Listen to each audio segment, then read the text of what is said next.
Chapter 63. Merits of the helpers in Madinah, Ansaar.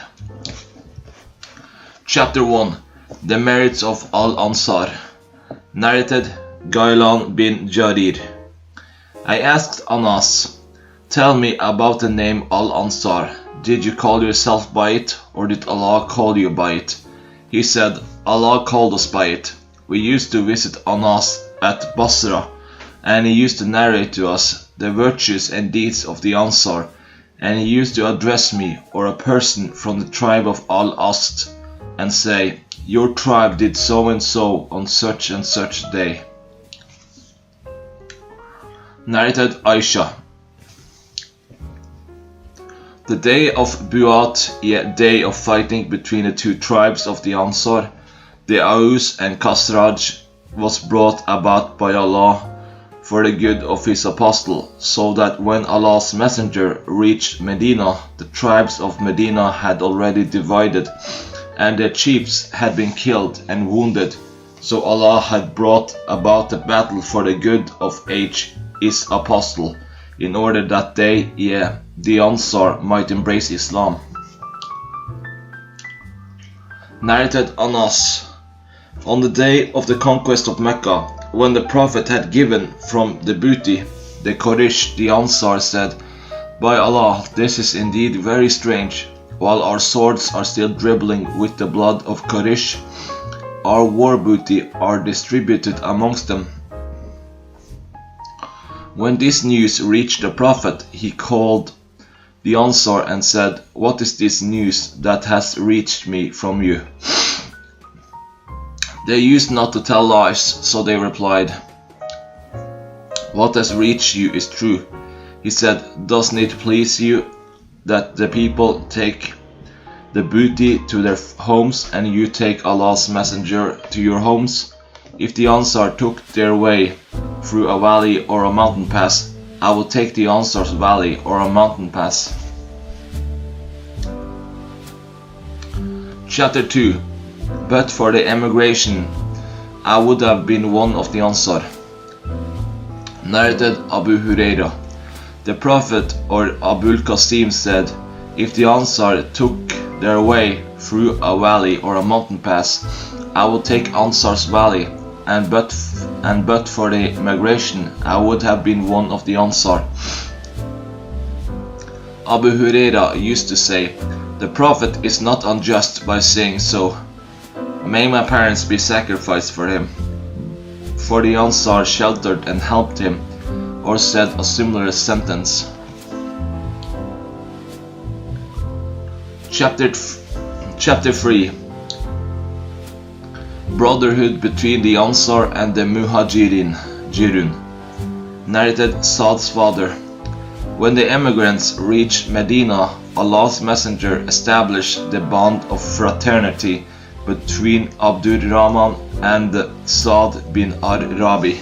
Saad said to Abdurrahman, "I am the richest of all the Ansaar, so I want to divide my property between us.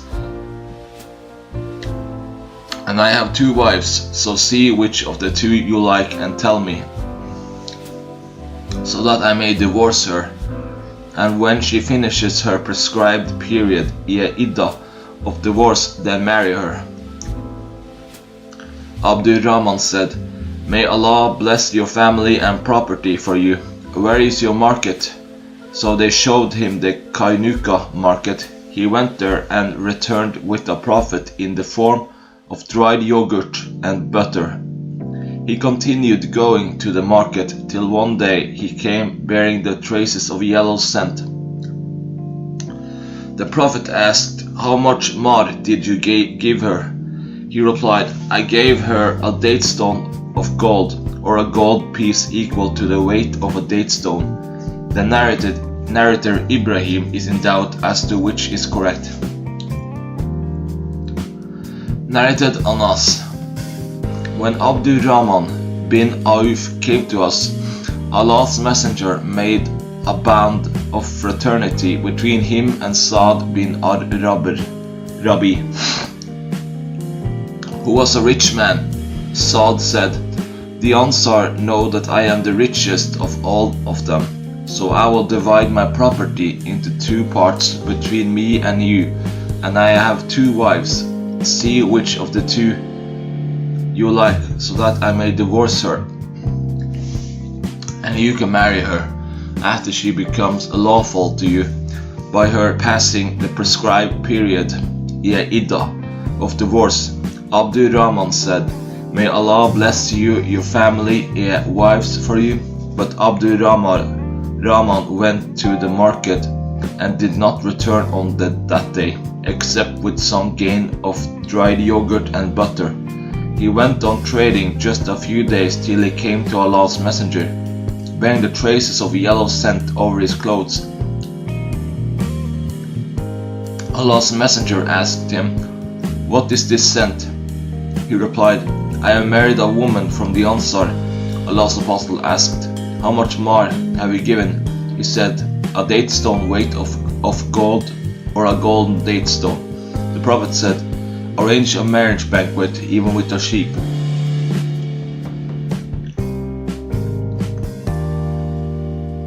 Narrated Abu Huraira. The Ansaar said to the Prophet, Please divide the date palm trees between us and them, emigrants. The Prophet said, No. The Ansaar said, Let them, the immigrants, do the labor for us in the gardens and share the date fruits with us. The immigrants said, We accepted this.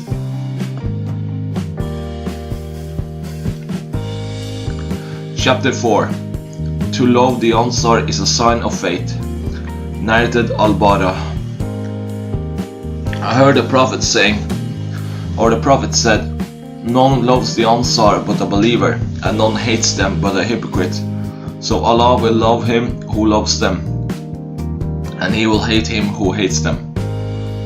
Narrated Anas bin Malik. The Prophet said, The sign of belief is to love the Ansaar, and the sign of hypocrisy is to hate the Ansaar. Chapter 5. You are from the most beloved people to me. Narrated Anas. The Prophet saw the women and children of the Ansaar coming forward. The sub-narrator said, I think that Anas said, They were returning from a wedding party. The Prophet stood up and said thrice, By Allah, you are from the most beloved people to me. Narrated Anas bin Malik. Once an Ansari woman, accompanied by a son of hers, came to Allah's Messenger. Allah's Messenger spoke to her and said twice, By him in whose hand my life is, you are the most beloved people to me. Chapter 6. Followers of Ansaar. Narrated Sayd bin al-Arqam. The Anwar said, O Allah's Messenger, every prophet has his own followers, and we have followed you.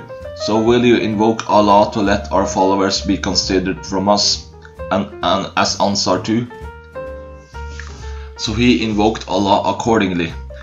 Narrated Abu Hamza. A man from the Ansaar said, Every nation has followers, and, O Prophet, we have followed you. So invoke Allah to let our followers be considered from us, as Ansaar like ourselves. So the Prophet said, O Allah, let their followers be considered as Ansaar like themselves. Chapter 7. The superiority of the families of the Ansaar. Narrated Abu Usaid. The Prophet said, The best of the Ansaar's families, homes, are those of Banu al-Najjar, and then those of Banu Abdul Ashhal, then those of Banu al-Harith bin al-Khazraj, and then those of Banu Saida. Nevertheless, there is good in all the families, houses of the Ansaar. On this, Sa'd bin Ubadah said, I see that the Prophet has preferred some people to us. Somebody said to him, No, but he has given you superiority to many. Hadith similar to above with a different chain. Narrated Abu Usaid, that he heard the Prophet saying, The best of the Ansar, or the best of the Ansar families' homes are Banu al-Najjar, Bani Abdul Ashal, Banu al-Harith, and Banu Saida. Narrated Abu Humayd. The Prophet said, the best of the Ansar families' homes are the families' homes of Banu al-Najjar, and then that of Banu Abdul Ashal, and then that of Banu al-Harith, and then that of Banu Saida. And there is good in all the families' homes of the Ansar. Sa'd bin Ubadah followed us and said, O Abu Usaid, don't you see that the Prophet compared the Ansar and made us the last of them in superiority? Then Sa'd met the Prophet and said, O Allah's Messenger, in comparing the Ansar's families' homes as to the degree of superiority, you have made us the last of them. Allah's Messenger replied, isn't it sufficient that you are regarded amongst the best? Chapter 8. Be patient till you meet me at Al-Hawd, Al-Kawthar. Narrated Usaid bin Hudayr. A man from the Ansar said, O Allah's Messenger, will you appoint me as you have appointed so and so? The Prophet said, after me you will see others given preference to you, so be patient till you meet me at the tank, yet lake of Kawthar, on the day of resurrection. Narrated Anas bin Malik. The Prophet said to the Ansar, after me you will see others given preference to you, so be patient till you meet me, and your promised place of meeting will be the tank, yet lake of Kawthar. Narrated Yahya bin Sa'id that he heard Anas bin Malik when he went with him to Al-Walid, saying, once the Prophet called the Ansar in order to give them the territory of Bahrain. They said, no, unless you give to our emigrant brethren a similar share. On that he said, if you do not agree to it, then be patient till you meet me. For after me, others will be given preference to you. Chapter 9. O Allah, improve and make right the state of the Ansar and the Muhajirun. Narrated Anas bin Malik. Allah's Messenger said, there is no life except the life of the hereafter. So, O Allah, improve the state of the Ansar and the Muhajirun. And Anas added that the Prophet also said, O Allah, forgive the Ansar. Narrated Anas bin Malik. On the day of the Battle of the Trench, Ghazwat ul Khandaq, the Ansar used to say, we are those who have given the pledge of allegiance to Muhammad for jihad, holy fighting, as long as we live. The Prophet replied to them, O Allah, there is no life except the life of the hereafter, so please honor the Ansar and the emigrants. Narrated Sal. Allah's Messenger came to us while we were digging the trench and carrying out the earth and on our backs. Allah's Messenger then said, O Allah, there is no life except the life of the hereafter, so please forgive the emigrants and the Ansar. Chapter 10. They give them emigrants preference over themselves. Narrated Abu Hurairah. A man came to the Prophet. The Prophet sent a messenger to his wives to bring something for that man to eat, but they said that they had nothing except water. Then Allah's Messenger said, who would take this person or entertain him as a guest? An Ansar man said, I. So he took him to his wife and said to her, entertain generously the guest of Allah's Messenger. She said, we have got nothing except the meals of my children. He said, prepare your meal, light your lamp, and let your children sleep if they ask for supper. So she prepared her meal, lighted her lamp, and made her children sleep, and then stood up pretending to mend her lamp, but she put it off. Then both of them pretended to be eating, but they really went to bed hungry. In the morning, the Ansari went to Allah's messenger, who said, "Tonight Allah laughed or wondered at your action." Then Allah revealed, "But give them emigrants preference over themselves, even though they were in need of that. And whosoever is saved from the covetousness,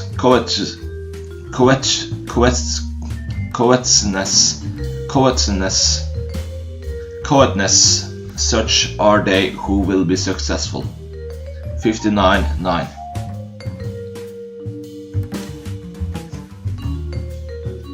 Chapter 11. Accept the good of the good doers amongst them and excuse the wrongdoers. Narrated Anas bin Malik. Abu Bakr and Al-Abbas passed by one of the gatherings of the Ansaar, who were weeping then. Abu Bakr or Al-Abbas asked, "Why are you weeping?" They replied, "We are weeping because we remember the gathering of the Prophet with us." So Abu Bakr went to the Prophet and told him of that.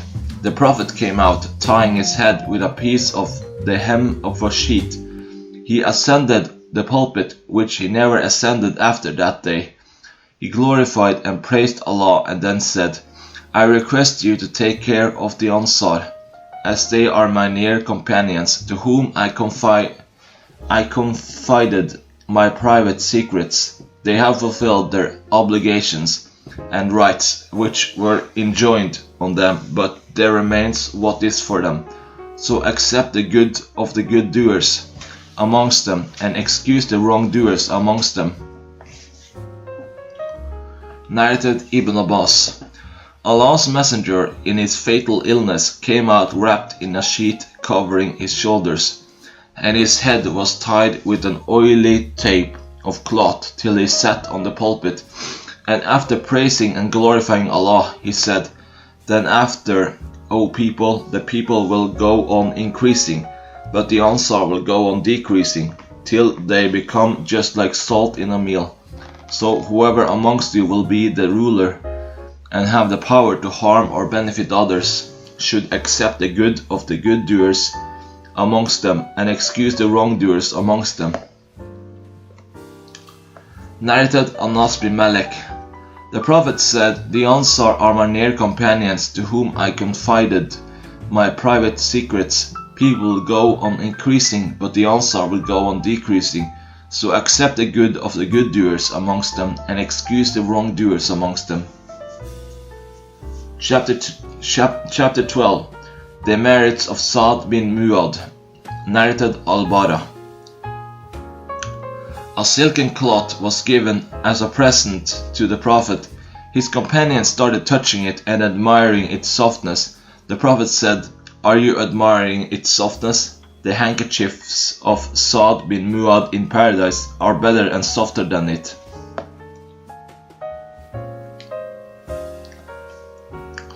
Narrated Jabir.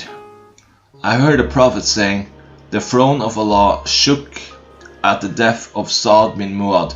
Through another group of narrators, Jabir added, "I heard the Prophet saying, the throne of the beneficent shook because of the death of Sa'd bin Mu'adh."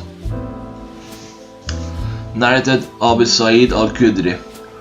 Some people, the Jews of Bani bin Qurayza, agreed to accept the verdict of Sa'd bin Mu'adh. So the Prophet sent for him, Sa'd bin Mu'adh. He came riding a donkey, and when he approached the mosque, the Prophet said, "Get up, for the best amongst you," or said, "Get up, for your chief." Then the Prophet said, "O Sa'd, these people have agreed to accept your verdict." Sa'd said, "I judge that their warriors should be killed and their children and women should be taken as captives." The Prophet said, "You are given a judgment similar to Allah's judgment or the king's judgment." Chapter 13. The marriage of Usaid and Abad. Narrated Anas. Two men left the Prophet on a very dark night. Suddenly a light came in front of them, and when they separated, the light also separated along with them. Chapter 14. The virtues of Muad bin Jabal. Narrated Abdullah bin Amr. I heard a prophet saying, learn the recitation of Quran from 4 persons: Ibn Masud, Salim the freed slave of Abu Hudayfa, Ubay, and Muad bin Jabal.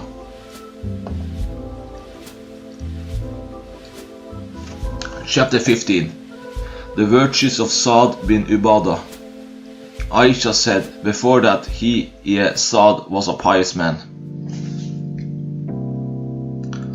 Narrated Abu Usaid. Allah's Messenger said, the best of the Ansaar's houses are those of Bani al-Najjar, then those of Bani Abdul Ashal, then those of Bani al-Harith bin al-Khazraj, then those of Bani Sa'idah. But there is goodness in all the houses of the Ansaar. Sa'd bin Ubadah, who was one of those who embraced Islam early, said, I see that Allah's Messenger is giving others superiority above us. Some people said to him, but he has given you superiority above many other people. Chapter 16. The virtues of Ubay bin Ka'b. Narrated Masruq. Abdullah bin Masud was mentioned before Abdullah bin Amr, who said, that is a man I still love, as I heard a prophet saying, learn the recitation of Quran from 4. From Abdullah bin Masud, he started with him, Salim, the freed slave of Abu Hudayfa, Muad bin Jabal, and Ubay bin Ka'b. Narrated Anas bin Malik. The Prophet said to Ubay, Allah has ordered me to recite to you, those who disbelieve, Surat al-Bayyinah 98. Ubay said, has he mentioned my name? The Prophet said, yes. On hearing this, Ubay started weeping. Chapter 17. The virtues of Zayd bin Thabit. Narrated Qatada.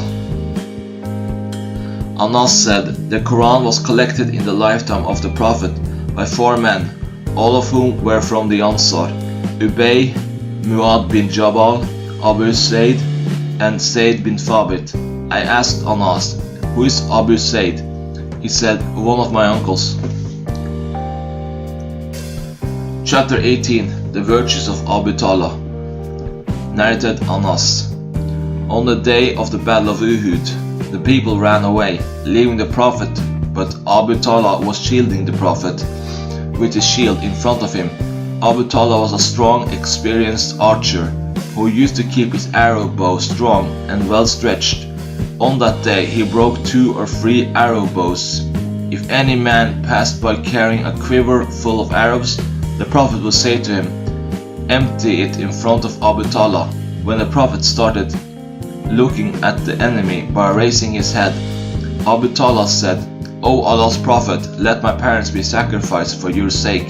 Please don't raise your head and make it visible, lest an arrow of the enemy should hit you.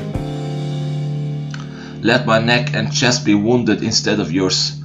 On that day I saw Aisha, the daughter of Abu Bakr, and Sulaym, both lifting their dresses up so that I was able to see the ornaments of their legs, and they were carrying the water skins of their arms to pour the water into the mouths of the thirsty people, and then go back and fill them, and come to pour the water into the mouths of the people again. On that day, Abu Talha's sword fell from his hand twice or thrice. Chapter 19. The virtues of Abdullah bin Salam. Narrated Sa'd bin Abi Waqqas. I have never heard the Prophet saying about anybody walking on the earth that he is from the people of paradise except Abdullah bin Salam. The following verse was revealed concerning him, and a witness from the children of Israel testifies that this Quran is true. 46:10. Narrated Qais bin Ubad. While I was sitting in the mosque of Medina, there entered a man, Abdullah bin Salam, with signs of solemnity over his face. The people said, "He is one of the people of paradise. He is one of the people of paradise."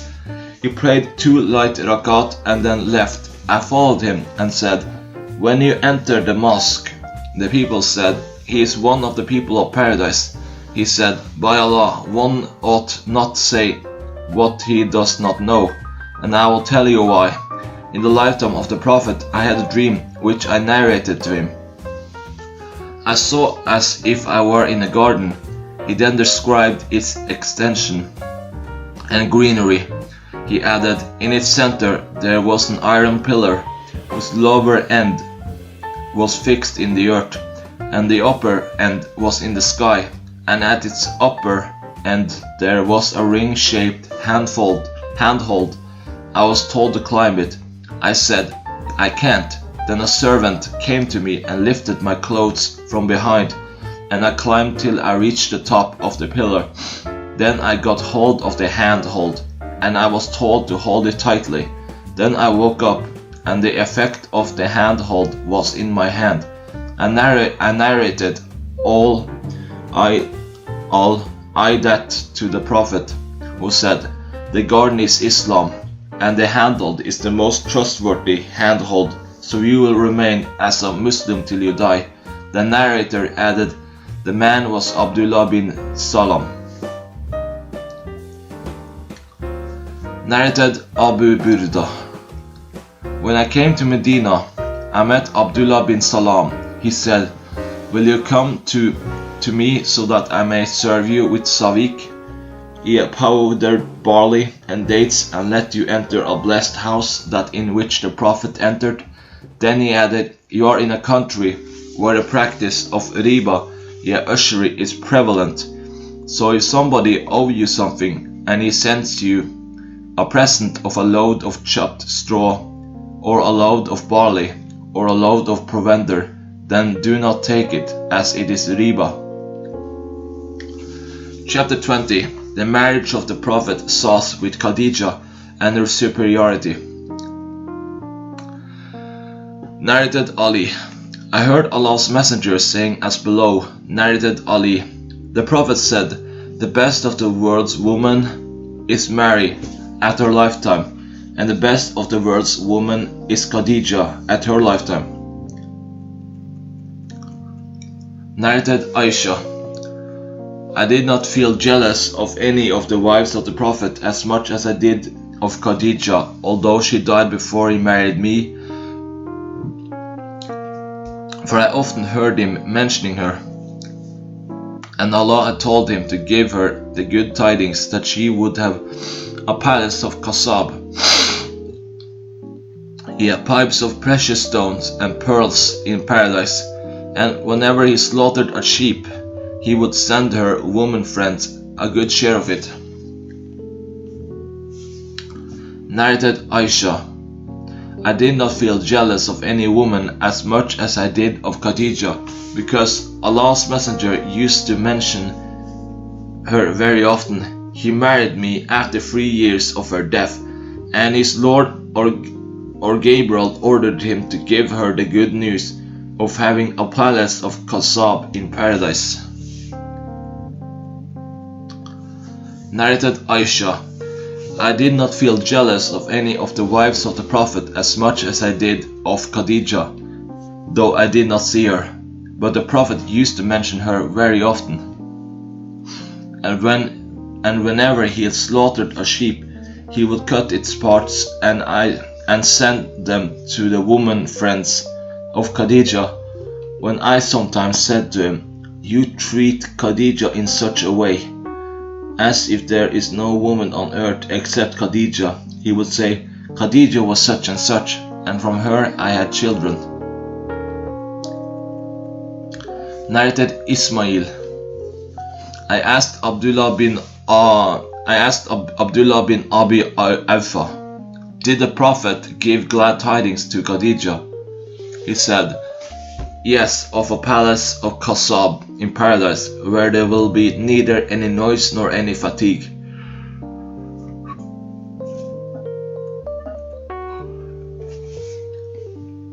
Narrated Abu Huraira. Gabriel came to the Prophet and said, O Allah's Messenger, this is Khadija coming to you with a dish, having meat soup, or some food or drink. When she reaches you, greet her on behalf of her Lord, Ya Allah, and on my behalf, and give her the glad tidings of having a Kasab palace in paradise, wherein there will be neither any noise nor any fatigue, trouble. Narrated Aisha. Once Hala bint Kuwalid, Khadija's sister, asked the permission of the Prophet to enter, on that the Prophet remembered the way Khadija used to ask permission, and that upset him. He said, O Allah, Hala, so I became jealous and said, what makes you remember an old woman amongst the old women of Quraysh, an old woman with a teethless mouth or red gums who died long ago, and in whose place Allah has given you somebody better than her? Chapter 21. About Jarir bin Abdullah al-Bajali. Narrated Jabir bin Abdullah. Allah's Messenger has never refused to admit me since I embraced Islam, and whenever he saw me, he would smile. Jarir bin Abdullah narrated, there was a house called Dul Khalasa in the pre-Islamic period, and it was also called Al-Kaaba Al-Jamaniya or Al-Kaaba Ash-Shamiya. Allah's Messenger said to me, will you relieve me from Dul Khalasa? So I left for it with 150 cavalrymen from the tribe of Amas, and then we destroyed it and killed whoever we found there. Then we came to the Prophet and informed him about it. He invoked good upon us and upon the tribe of Amas. Chapter 22. About Hudayfa bin al-Yaman. Narrated Aisha. On the day of the Battle of Uhud, the pagans were defeated completely. Then Satan shouted loudly, O Allah's slave, beware the ones behind you. So the front files attacked the back ones. Then Hudayfa looked and saw his father and said loudly, O Allah's slaves, my father, by Allah, they did not stop till they killed him, Hudayfa's father. Hudayfa said, may Allah forgive you. The sub-narrator said, by Allah, because of what Hudayfa said, he remained in a good state till he met Allah, he had died. Chapter 23. About Hind bint Utba bin Rabia. Narrated Aisha Ra. Hind bin Utba came and said, O Allah's Messenger, before I embraced Islam, there was no family on the surface of the earth I wished to see in degradation more than I did your family. But today there is no family on the surface of the earth I wish to see honored more than I did yours. The Prophet said, I fought similarly by him in whose hand my soul is. She further said, O Allah's Messenger, Abu Sufyan is a miser, so is it sinful of me to feed my children from his property? He said, I do not allow it unless you take for your needs what is just and reasonable. Chapter 24. Narration about Zayd bin Amr bin Nufail. Narrated Abdullah bin Umar. The Prophet met Zayd bin Amr bin Nufail in the bottom of the valley of Balda before any divine inspiration came to the Prophet. A meal was presented to the Prophet, but he refused to eat from it. Then it was presented to Zayd, who said, I do not eat anything which you slaughter in the name of your stone idols. I eat none but those things on which Allah's name has been mentioned at the time of slaughtering. Zayd bin Amr used to criticize the way Quraysh used to slaughter their animals, and used to say, Allah has created the sheep, and he has sent the water for it from the sky, and he has grown the grass for it from the earth. Yet you slaughter it in other than the name of Allah. He used to say so. For he rejected that practice and considered it as something abominable.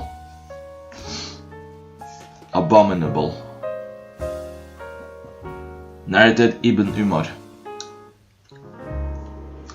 Said bin Amr bin Nufail went to Sham, inquiring about a true religion to follow.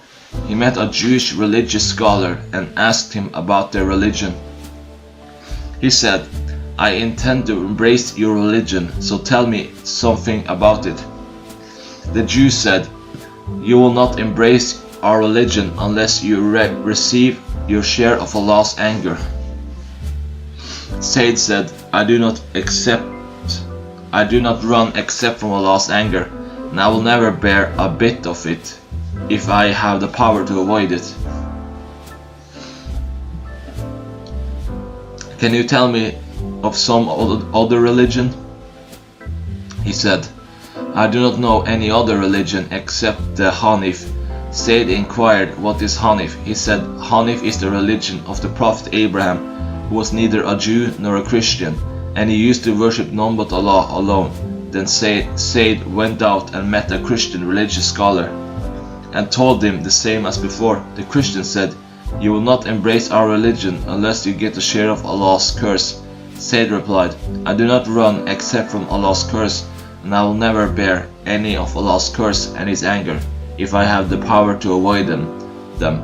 Will you tell me of some other religion? He replied, I do not know any other religion except Hanif. Said inquired, what is Hanif? He replied, Hanif is the religion of the Prophet Abraham, who was neither a Jew nor a Christian, and he used to worship none but Allah alone. When Said heard the statement about the religion of Abraham, he left that place, and when he came out, he raised both his hands and said, O Allah, I make you my witness that I am on the religion of Abraham. Narrated Asma bint Abi Bakr. I saw Said bin Amr bin Nufail standing with his back against the Kaaba and saying, O people of Quraysh, by Allah, none amongst you is on the religion of Abraham except me. He used to preserve the lives of little girls. If somebody wanted to kill his daughter, he would say to him, do not kill her, for I will feed her on your behalf. So he would take her, and when she grew up nicely, he would say to her father, now if you want her, I will give her to you, and if you wish, I will feed her on your behalf. Chapter 25. The building of the Kaaba. Narrated Jabir bin Abdullah. When the Kaaba was rebuilt, the Prophet and Abbas went to carry stones. Abbas said to the Prophet, take off and put your waist sheet over your neck, so that the stones may not hurt you. But as soon as he took off his waist sheet, he fell unconscious on the ground with both his eyes towards the sky. When he came to his senses, he said, my waist sheet, my waist sheet. Then he tied his waist sheet round his waist. Narrated Amr bin Dinar and Ubaydullah bin Abi Yazid. In the lifetime of the Prophet, there was no wall around the Kaaba, and the people used to pray around the Kaaba till Umar became the caliph, and he built the wall around it. Ubaydullah further said, its wall was low, so Ibn as-Zubayr built it.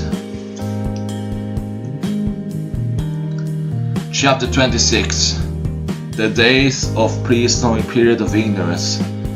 Narrated Aisha. Ashura, the 10th of Muharram, was a day on which the tribe of Quraysh used to fast in the pre-Islamic period of ignorance. The Prophet also used to fast on this day. So when he migrated to Medina, he fasted on it and ordered the Muslims to fast on it.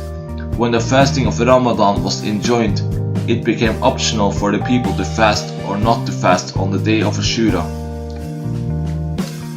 Narrated Ibn Abbas, the people used to consider the performance of Umrah in the months of Hajj an evil deed on the earth, and they used to call the month of Muharram as Safar, and used to say, when the wounds over the backs of the camels have healed and the footmarks of the camels have vanished after coming from Hajj, then Umrah becomes legal for the one who wants to perform Umrah. Allah's Messenger and his companions reached Mecca, assuming Ihram for Hajj. On the 4th of Dhul Hijjah, the Prophet ordered his companions to perform Umrah with that Ihram instead of Hajj.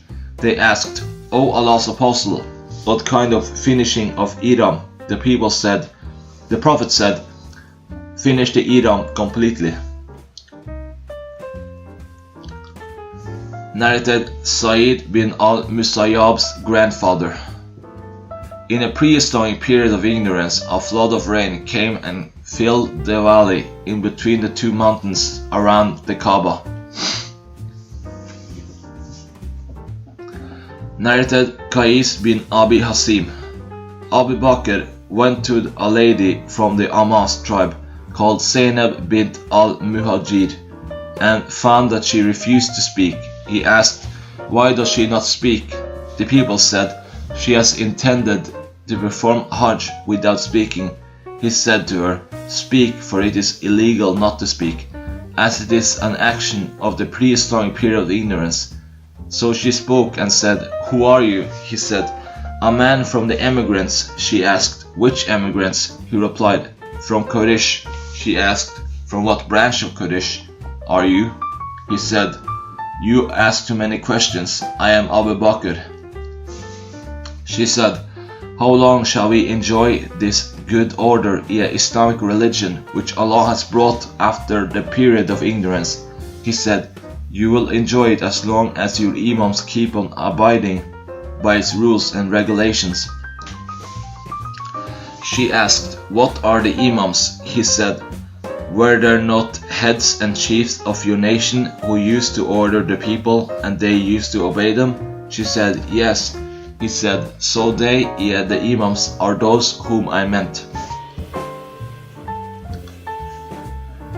Narrated Aisha. A black lady slave of some of the Arabs embraced Islam, and she had a hut in the mosque. She used to visit us and talk to us, and when she finished her talk, she used to say, the day of the scarf was one of our Lord's wonders. Verily, He has delivered me from the land of Kufr. When she said the above verse many times, Aisha asked her, what was the day of the scarf?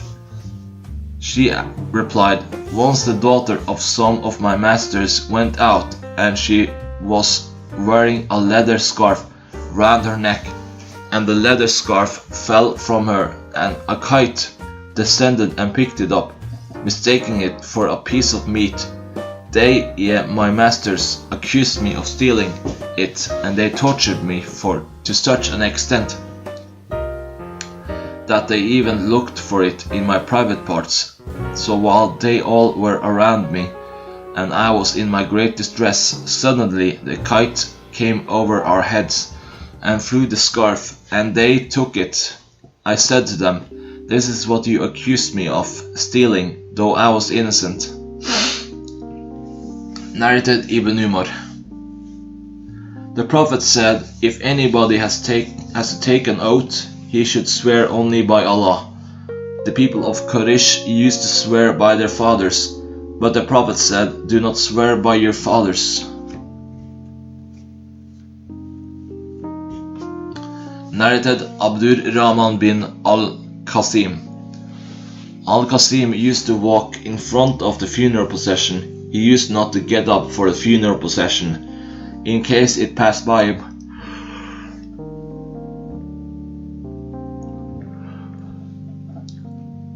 And he narrated from Aisha that she said, the people of the pre-Islamic period of ignorance used to stand up for a funeral procession.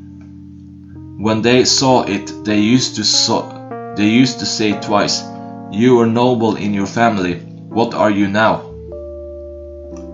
Narrated Umar.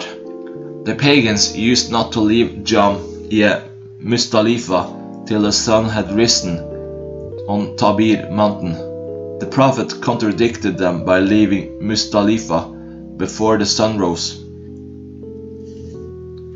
Narrated Hussein that Ikrima said Kasan Dihaka means glass full of something, followed successively with other full glasses.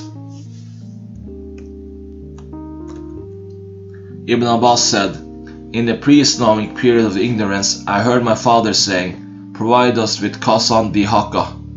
Narrated Abu Huraira. The Prophet said, the most true words said by a poet was the words of Labid. He said, verily everything except Allah is perishable, and Umayyah bin Asad was about to be a Muslim, but he did not embrace Islam.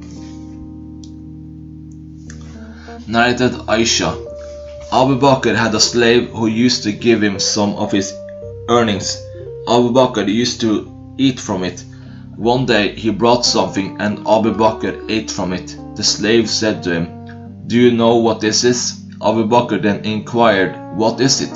The slave said, once in the pre-Islamic period of ignorance, I foretold somebody's future, though I did not know this knowledge of foretelling, but I cheated him, and when he met me, he gave me something for that service, and that is what you have eaten from. Then Abu Bakr put his hand in his mouth and vomited whatever was present in his stomach. Narrated Ibn Umar. In the pre-Islamic period of ignorance, the people used to bargain with the meat of camels on the principle of Habal al-Habala, which meant the sale of a she-camel that will be born by a she-camel that had not yet been born. The Prophet forbade them such a transaction. Narrated Gailan bin Jarir. We used to visit Anas bin Malik, and he used to talk to us about the Ansaar, and used to say to me, your people did so and so on such and such a day, and your people did so and so on such and such a day. Chapter 27. Al-Qasama in the pre-Islamic period of ignorance. Narrated Ibn Abbas. The first event of Qasama in the pre-Islamic period of ignorance was practiced by us, Bani Hashim. A man from Bani Hashim was employed by Qurayshi men from another branch family. The Hashimi laborer set out with the Quraysh, driving his camels. There passed by him another man from Bani Hashim. The leather rope of the ladder's bag had broken, so he said to the laborer, will you help me by giving me a rope in order to tie the handle of my bag, lest the camels should run away from me? The laborer gave him a rope, and the ladder tied his bag with it. When the caravan halted, all the camels' legs were tied with their fetters, except one camel. The employer asked the laborer, why from among all the camels had this camel not been fettered? He replied, there is no fetter for it. The Qurayshi asked, where is its fetter? And hit the laborer with a stick that caused his death. Later on, just before his death, a man from Yemen passed by him. The laborer asked him, will you go for the pilgrimage? He replied, I do not think I will attend it, but perhaps I will attend it. The Hashimi laborer said, will you please convey a message for me once in your life? The other man said, yes. The laborer wrote, when you attend the pilgrimage, call the family of Quraysh, and if they respond to you, call the family of Banu Hashim, and if they respond to you, ask about Abu Talib, and tell him that so and so has killed me for a fetter. Then the laborer expired. When the employer reached Mecca, Abu Talib visited him, and asked, "What has happened to our companion?" He said, "He became ill, and I looked after him nicely, but he died, and I buried him." Then Abu Talib said, "The deceased deserved this from you." After some time, the messenger whom the laborer has asked to convey the message reached during the pilgrimage season. He called, "O the family of Quraysh." The people replied, "This is Quraysh." Then he called, "O the family of Bani Hashim." Again the people replied, "This is Bani Hashim." Banu Hashim. He asked, "Who is Abu Talib?" The people replied, "This is Abu Talib." He said, "So and so has asked me to convey a message to you that so and so has killed him for a fetter or of a camel." Then Abu Talib went to the Qurayshi killer and said to him, "Choose one of 3 alternatives. If you wish, give us 100 camels because you have murdered our companion."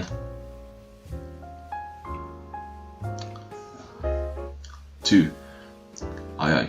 Or if you wish, 50 of your men should take an oath that you have not murdered our companions, and if you do not accept this, we will kill you in Qisas.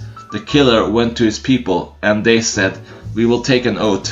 Then a woman from Bani Hashim, who was married to one of them, the Qurayshis, and had given birth to a child from him, came to Abu Talib and said, "O Abu Talib, I wish that my son from among the 50 men should be excused from this oath, and that he should not take the oath, where the oath-taking is carried on." Abu Talib excused him. Then another man from them came to Abu Talib and said, "O Abu Talib, you want 50 persons to take an oath instead of giving 100 camels? And that means each man has to give 2 camels in case he does not take an oath. So there are 2 camels I would like you to accept from me, and excuse me from taking an oath where the oaths are taken." Abu Talib accepted them from him. Then 48 men came and took the oath. Ibn Abbas further said, "By him in whose hand my life is, before the end of that year, none of those 48 persons remained alive." Narrated Aisha, Allah caused the day of Bu'at to take place before Allah's messenger was sent as an apostle, so that when Allah's messenger reached Medina, those people had already divided in different groups, and their chiefs had been killed or wounded. So Allah made that day precede Allah's messenger, so that they, the Ansaar, might embrace Islam. Narrated Ibn Abbas, to run along the valley between 2 green pillars of Safa and Marwa mountains was not sunnah, but the people in the prehistoric period of ignorance used to run along it, and used to say, "We do not cross this stream except running strongly." Narrated Abu As-Safar, I heard Ibn Abbas saying, "O people, listen to what I say to you, and let me hear whatever you say, and don't go without understanding and start saying, Ibn Abbas said so and so, Ibn Abbas said so and so, Ibn Abbas said so and so." He who wants to perform the tawaf around the Kaaba should go behind Al-Hijr, a portion of the Kaaba left out unroofed, and do not call it Al-Hatim, for in the prehistoric period of ignorance, if any man took an oath, he used to throw his whip, shoes or bow in it.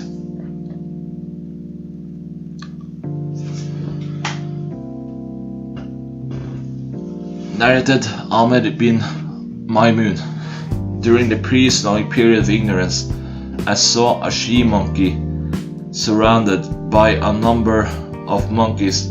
They were all stoning it because it had committed illegal sexual intercourse. I too stoned it along with them. Narrated Sufyan, Ubaydullah said, I heard Ibn Abbas saying, Following are some traits of the people of the pre-Islamic period of ignorance. To defame the ancestry of other families. And to wail over the dead. Ubaydullah forgot the third trait. Sufyan said, they say it, the third trait was to believe that rain was caused by the influence of stars. If a special star appears, it will rain. Chapter 28. The Advent of the Prophet Sauce. Narrated Ibn Abbas. Allah's Messenger was inspired divinely at the age of 40. Then he stayed in Mecca for 13 years, and then was ordered to migrate, and he migrated to Medina and stayed there for 10 years and then died.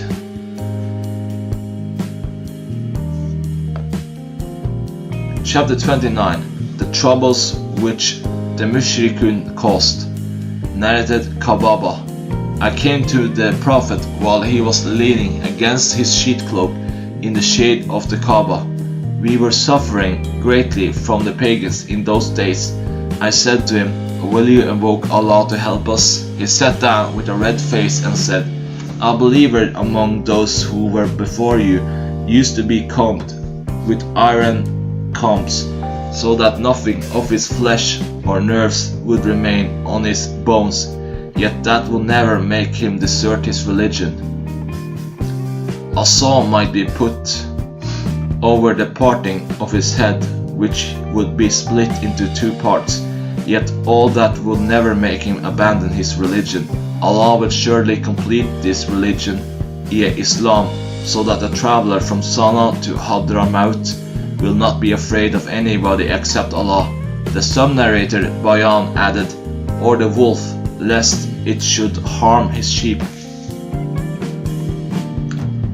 Narrated Abdullah. The Prophet recited Surat al-Najm and prostrated, and there was nobody who did not prostrate then except a man whom I saw taking a handful of pebbles, lifting it and prostrating on it. He then said, this is sufficient for me. No doubt I saw him killed as a disbeliever afterwards. Narrated Abdullah. While the Prophet was prostrating, surrounded by some of Quraysh, Uqba bin Abi Muayt brought the intestines, abdominal contents of a camel, and put them over the back of the Prophet. The Prophet did not raise his head till Fatima came and took it off his back and cursed the one who had done the harm. The Prophet said, O Allah, destroy the chiefs of Quraysh, Abu Jahl bin Hisham, Utbah bin Rabi'al, Shaba bin Rabi'a, Umayyah bin Khalaf, or Ubay bin Khalaf. The sub-narrator Shuba is not sure of the last name. I saw these people killed on the day of Badr battle and thrown in the well, except Umayyah or Ubay, whose body parts were mutilated, but he was not thrown in the well. Narrated Sa'id bin Jubair. Abdur Rahman bin Absa said, ask Ibn Abbas about these 2 Quranic verses, nor kill such life as Allah has made sacred except for just cause. 2568. And whoever kills a believer intentionally, his recompense is hell. 493. So I asked Ibn Abbas, who said, when the verse that is in Surah al-Furqan was revealed, the pagans of Mecca said, but we have slain such life as Allah has made sacred, and we have invoked other gods along with Allah, and we have also committed fornication. So Allah revealed, except those who repent, believe and do good. 2570. So this verse was concerned with those people. As for the verse in Surat An-Nisa 493, it means that if a man, after understanding Islam and its laws and obligations, murders somebody, then his punishment is to dwell in the hellfire forever. Then I mentioned this to Mujahid, who said, except the one who regrets one's crime. Narrated Urwa bin As-Zubayr. I asked Ibn Amr bin Alas, tell me of the worst thing which the pagans did to the Prophet. He said, while the Prophet was praying in the Hijr of the Kaaba, Uqba bin Abi Muayt came and put his garment around the Prophet's neck and throttled him violently. Abu Bakr came and caught him by his shoulder and pushed him away from the Prophet and said, do you want to kill a man just because he says, my Lord is Allah? Chapter 30. The conversion of Abu Bakr to Islam. Narrated Ammar bin Yasir. I saw Allah's messenger, and the only converts to Islam with him were 5 slaves, 2 women and Abu Bakr. Chapter 31. The conversion of Sa'd to Islam. Narrated Abu Ishaq Sa'd bin Abi Waqqas. None embraced Islam except on the day I embraced it, and for 7 days I was one of the 3 persons who were Muslims, 1/3 of Islam. Chapter 32. About jinns. Narrated Abdur Rahman. I asked Masruq, who informed the Prophet about the jinns at the night when they heard the Quran. He said, your father Abdullah informed me that of 3 informed the Prophet about them. Narrated Abu Huraira, that once he was in the company of the Prophet carrying a water pot for his ablution and for cleaning his private parts. While he was following him carrying it, the pot, the Prophet said, who is this? He said, I am Abu Huraira. The Prophet said, bring me stones in order to clean my private parts, and do not bring any bones or animal dung. Abu Huraira went on narrating, so I brought some stones, carrying them in the corner of my robe, till I put them by his side, and went away. When he finished, I walked with him and asked, what about the bone and the animal dung? He said, they are of the food of jinns. The delegate of jinns of the city of Nasibin came to me and how nice those jinns were, and asked me for the remains of the human food. I invoked Allah for them, that they would never pass by a bone or animal dung, but find food on them.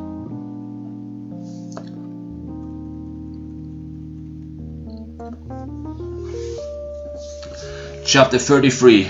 The conversion of Abu Dar to Islam. Narrated Ibn Abbas. When Abu Dar received the news of the advent of the Prophet, he said to his brother, ride to this valley of Mecca and try to find out the truth of the person who claims to be a prophet, who is informed of the news of heaven. Listen to what he says and come back to me. So his brother set out and came to the Prophet and listened to some of his talks, and returned to Abu Dar and said to him, I have seen him enjoining virtuous behavior and saying something that is not poetry. Abu Dar said, you have not satisfied me as to what I wanted. He then took his journey food and carried a water skin of his containing some water till we reached Mecca. He went to the mosque and searched for the Prophet, and though he did not know him, he hated to ask anybody about him. When a part of the night had passed away, Ali saw him and knew that he was a stranger. So when Abu Dar saw Ali, he followed him, and none of them asked his companion about anything. And when it was dawn, Abu Dar took his journey food and his water skin to the mosque and stayed there all the day long without being perceived by the Prophet. And when it was evening, he came back to his retiring place. Ali passed by him and said, has the man not known his dwelling place yet? So Ali awakened him and took him with him, and none of them spoke to the other about anything. When it was the 3rd day, Ali did the same, and Abu Dar stayed with him. Then Ali said, will you tell me what has brought you here? Abu Dhar said, if you give me a firm promise that you will guide me, then I will tell you. Ali promised him, and he informed Ali about the matter. Ali said, it is true, and he is the messenger of Allah. Next morning, when you get up, accompany me, and if I see any danger for you, I will stop as if to pass water. But if I go on, follow me and enter the place which I will enter. Abu Dhar did so, and followed Ali till he entered the place of the Prophet, and Abu Dhar went in with him. Abu Dhar listened to some of the Prophet's talks, and embraced Islam on the spot. The Prophet said to him, go back to your people and inform them about it, till you receive my order. Abu Dhar said, by him in whose hand my life is, I will proclaim my conversion loudly amongst them, the pagans. So he went out, and when he reached the mosque, he said as loudly as possible, I bear witness that none has the right to be worshipped except Allah, and Muhammad is the messenger of Allah. The people got up and beat him painfully.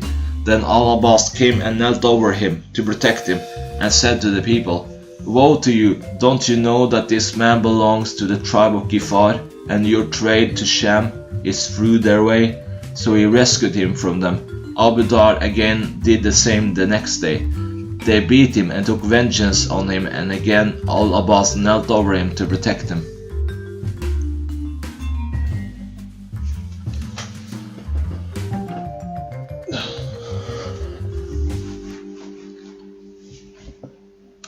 Chapter 34.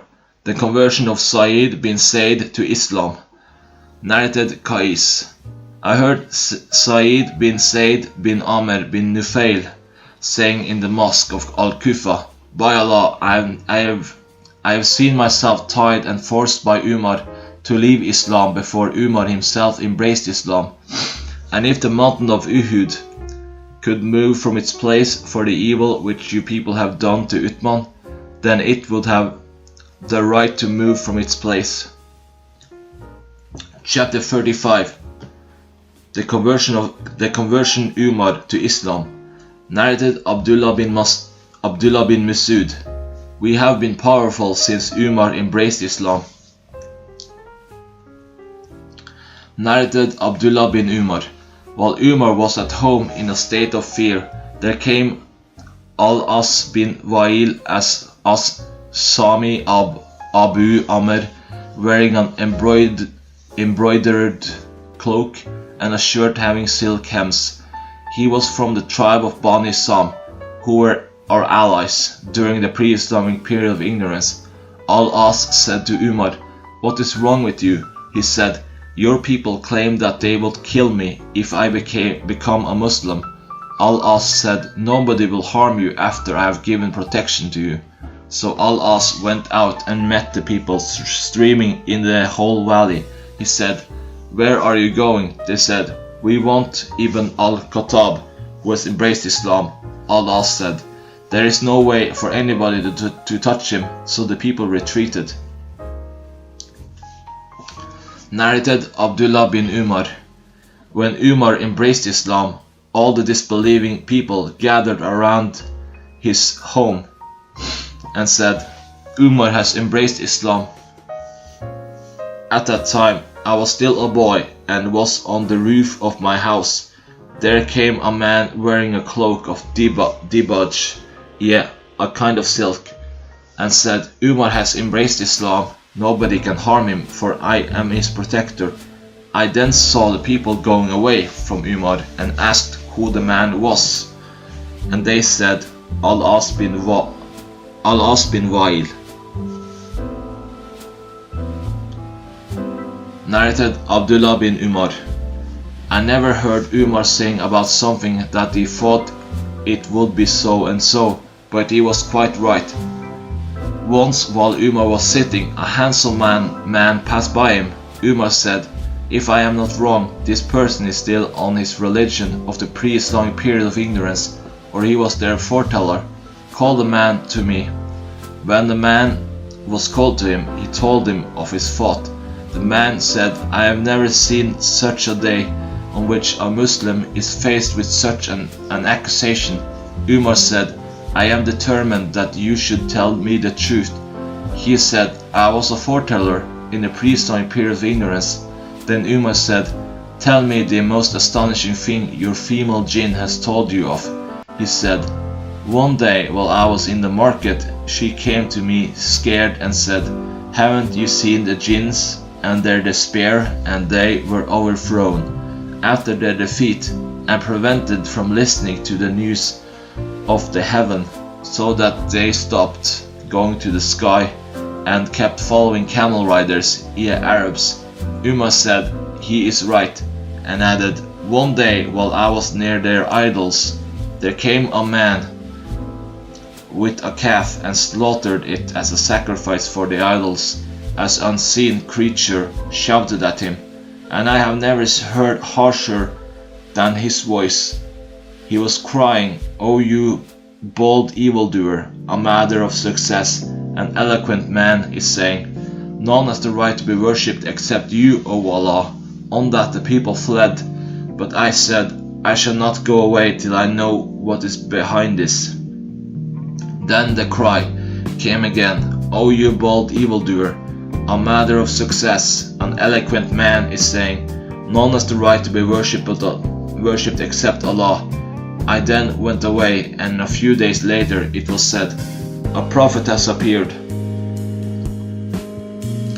Narrated Qais.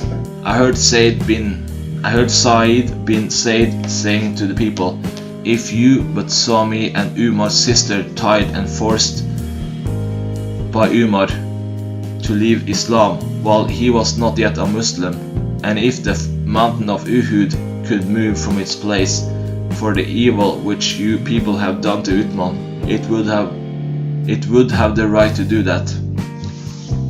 Chapter 36. The splitting of the moon into two pieces. Narrated Anas bin Malik.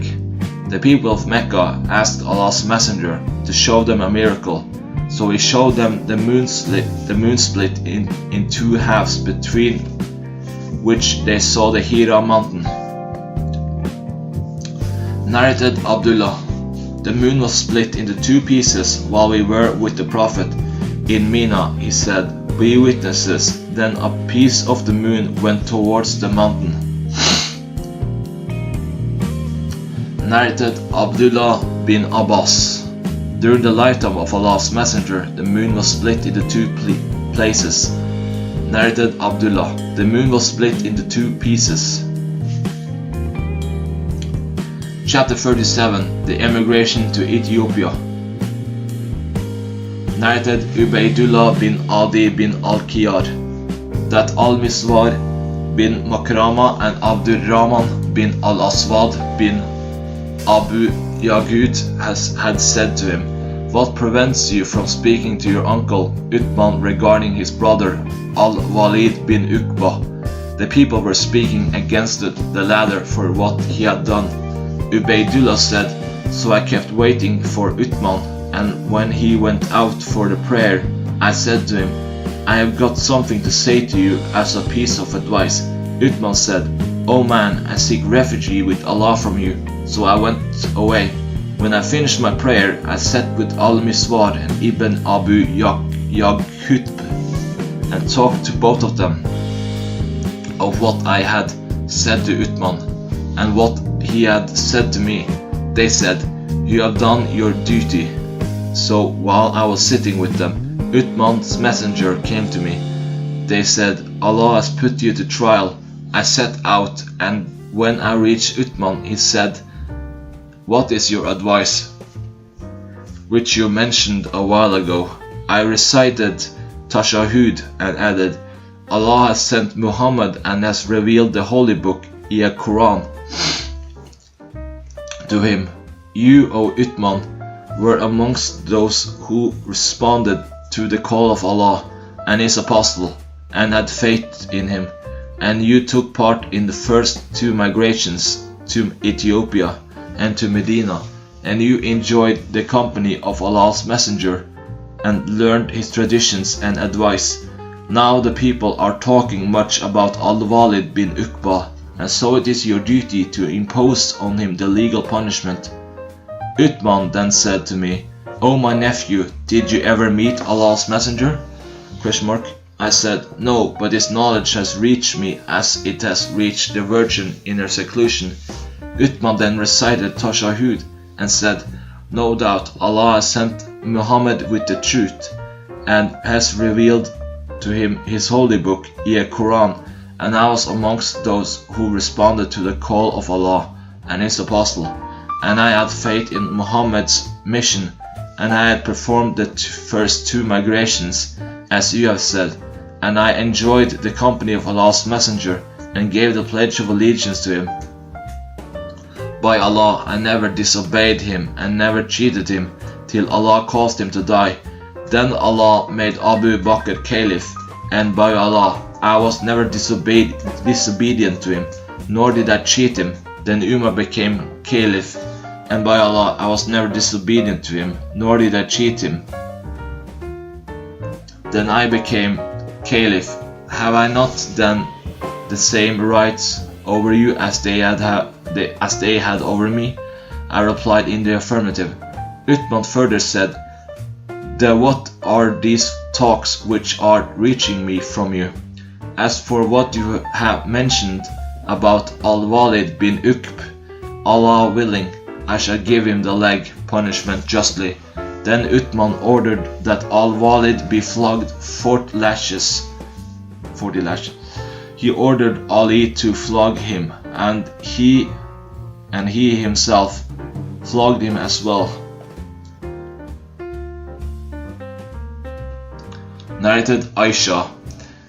Habiba and Salama mentioned a church they had seen in Ethiopia, and in the church there were pictures. When they told the Prophet of this, he said, "Those people are such that if a pious man amongst them died, they built a place of worship over his grave and painted these pictures in it.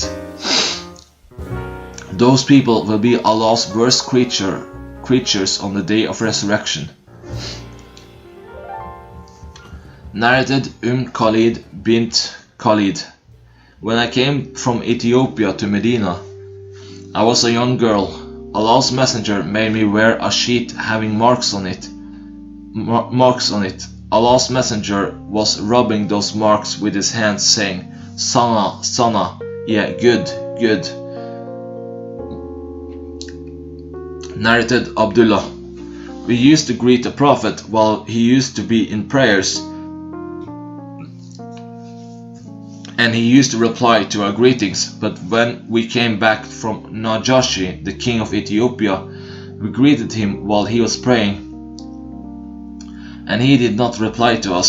We said, "O Allah's messenger, we used to greet you in the past and you used to reply to us." He said, "Verily the mind is occupied and busy with more important matter during the prayer, so one cannot return one's greetings." Narrated Abu Musa. We received the news of the departure of the Prophet to Medina while we were in Yemen, so we went on board a ship, but our ship took us away to Al-Najashi, the Negus, in Ethiopia.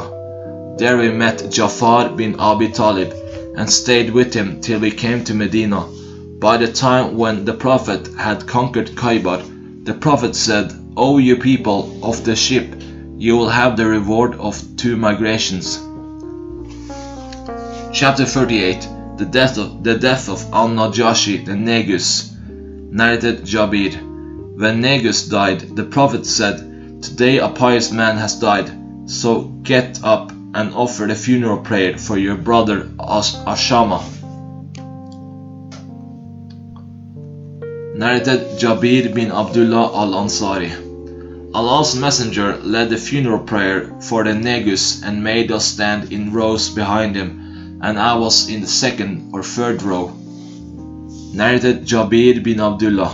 The Prophet offered the funeral prayer for Ashama the Negus with 4 takbir. Narrated Abu Huraira, that Allah's messenger informed them, his companions, of the death of Negus, the king of Ethiopia, on the very day on which the latter died, and said, "Ask Allah's forgiveness for your brother." Abu Huraira further said, Allah's Messenger made them, the Muslims, stand in rows at the Musalla, a praying place, and led a funeral prayer for the Negus, and said 4 takbir. Chapter 39. Oath taken by the Mushrikun against the Prophet Sauce. Narrated Abu Huraira.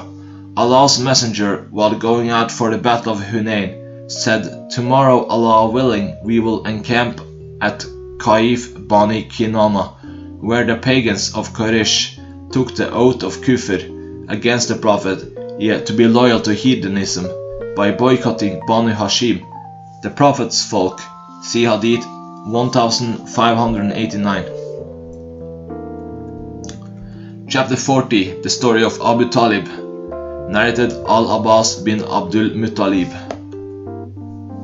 That he said to the Prophet, "You have not been of any avail to your uncle, Abu Talib, though by Allah he used to protect you, and he used to become angry on your behalf."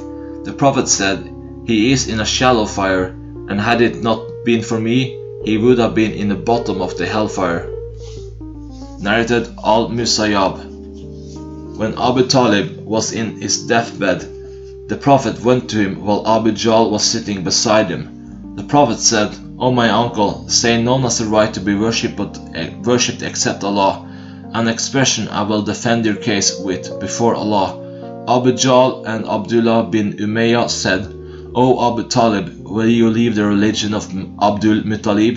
So they kept on saying this to him, so that the last statement he said to them before he died was, "I am on the religion of Abdul Muttalib." Then the Prophet said, "I will keep on asking for Allah's forgiveness for you unless I am forbidden to do so." Then the following verse was revealed.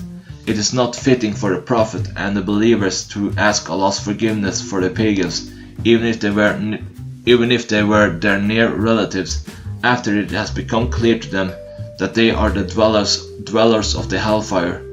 913. The other verse was also revealed. "O Prophet, verily you guide not whom you like, but Allah guides whom He will." 28:56. Narrated Abu Sa'id al-Khudri, that he heard the Prophet when somebody mentioned his uncle, Abu Talib, saying, "Perhaps my intercession will be helpful to him on the day of resurrection, so that he may be put in a shallow fire reaching only up to his ankles. His brain will boil from it." Narrated Yazid.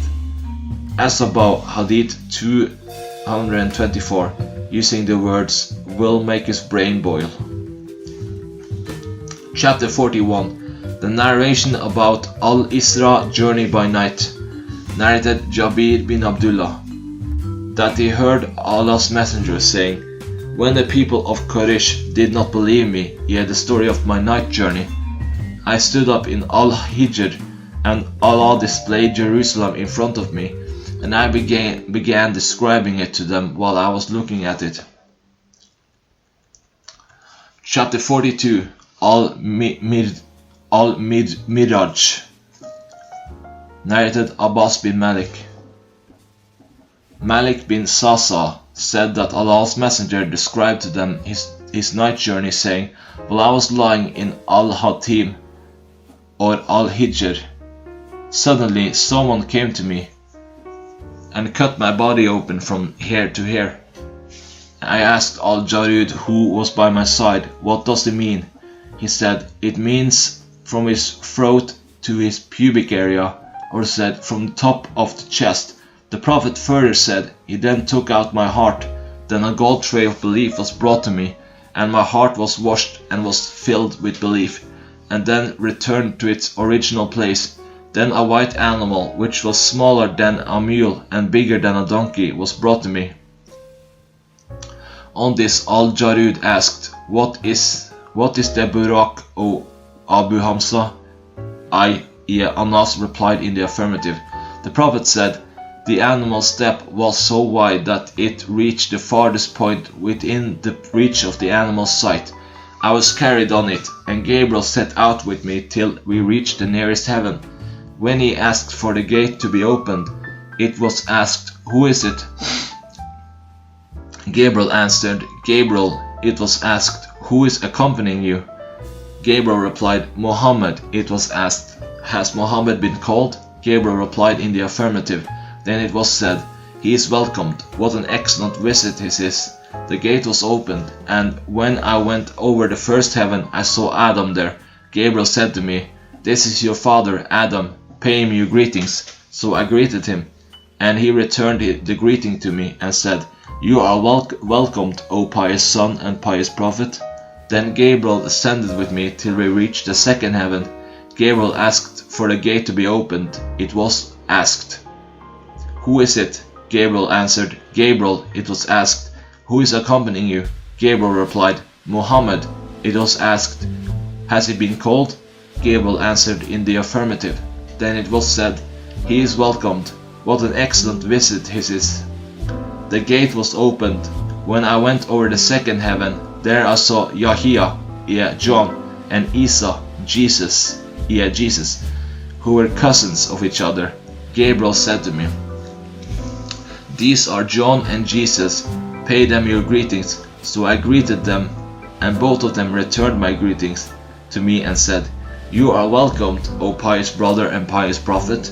Then Gabriel ascended with me to the third heaven and asked for its gate to be opened. It was asked, "Who is it?" Gabriel replied, "Gabriel." It was asked, "Who is accompanying you?" Gabriel replied, "Muhammad." It was asked, "Has he been called for?" "Has he been called?" Gabriel replied in the affirmative. Then it was said, "He is welcomed. What an excellent visit his is." The gate was opened, and when I went over the third heaven, there I saw Joseph. Gabriel said to me, "This is Joseph. Pay him your greetings." So I greeted him, and he returned a greeting to me and said, "You are welcomed, O pious brother and pious prophet." Then Gabriel ascended with me to the fourth heaven and asked for its gate to be opened. It was asked, "Who is it?" Gabriel replied, "Gabriel." It was asked, "Who is accompanying you?" Gabriel replied, "Muhammad."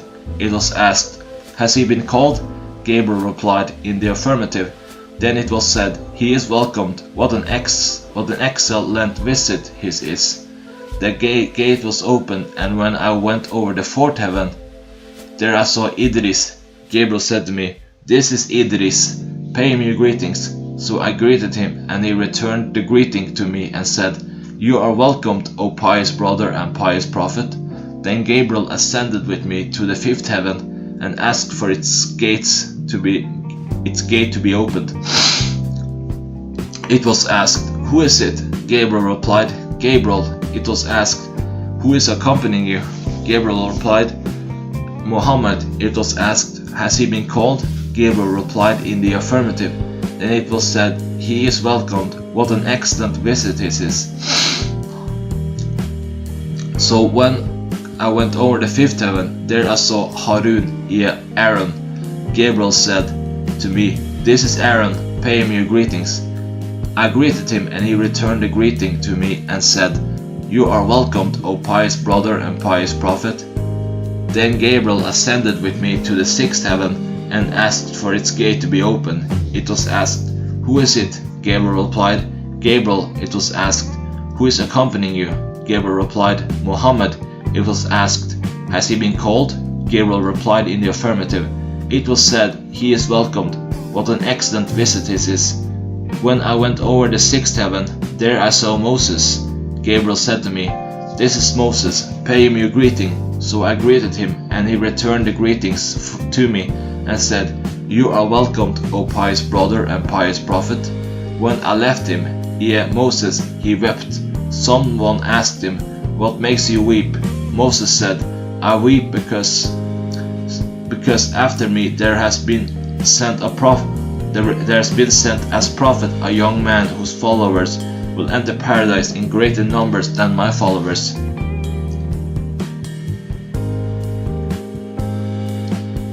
Then Gabriel ascended with me to the seventh heaven and asked for its gate to be opened. It was asked, "Who is it?" Gabriel replied, "Gabriel." It was asked, "Who is accompanying you?" Gabriel replied, Muhammad. It was asked, has he been called? Gabriel replied in the affirmative. Then it was said, he is welcomed. What an excellent visit this is. So when I went over the seventh heaven, there I saw Abraham. Gabriel said to me, this is your father, pay your greetings to him. So I greeted him, and he returned the greetings to me, and said, you are welcomed, O pious son and pious prophet. Then I was made to ascend to Sidrat ul-Muntaha, yea, the low tree of the utmost boundary. Behold, its fruits were like the jars of Hajr, yea, a place near Medina, and its leaves were as big as the ears of the elephants. Gabriel said, this is the low tree of the utmost boundary. Behold, there ran 4 rivers, 2 were hidden and 2 were visible. I asked, what are these 2 kinds of rivers, O Gabriel? He replied, as for the hidden rivers, they are 2 rivers in paradise, and the visible rivers are the Nile and the Euphrates. Then Al-Baut ul-Mamur, yea, the sacred house, was shown to me, and a container full of wine and another full of milk, and a third full of honey were brought to me. I took the milk. Gabriel remarked, this is the Islamic religion which you and your followers are following.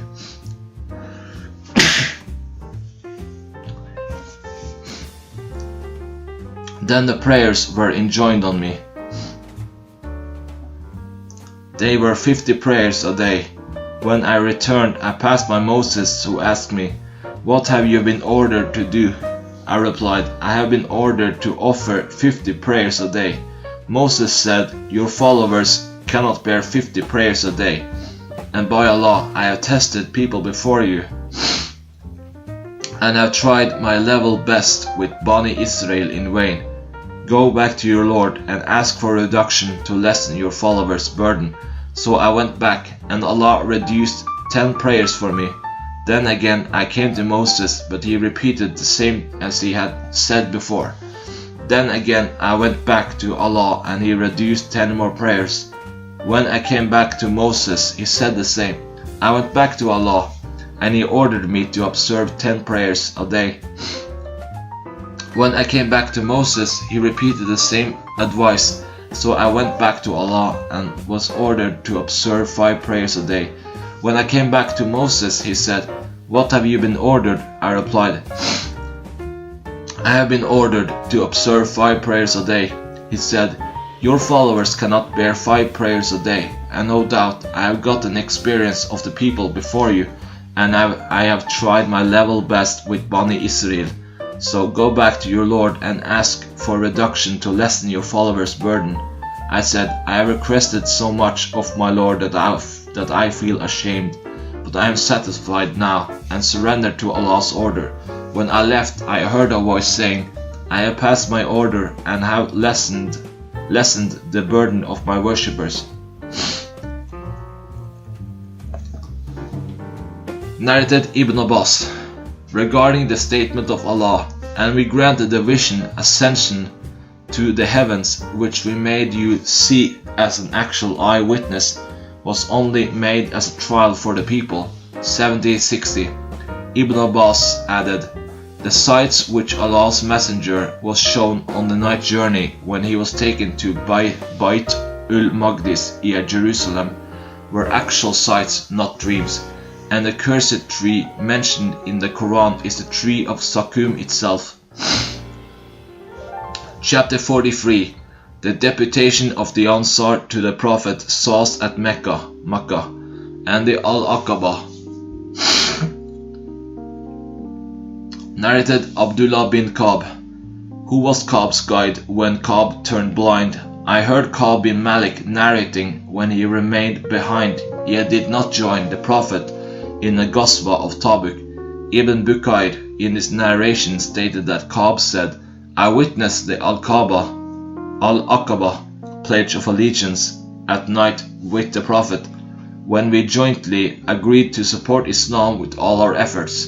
I would not like to have attended the Badr battle instead of that Aqaba pledge, although Badr is more well known than it amongst the people.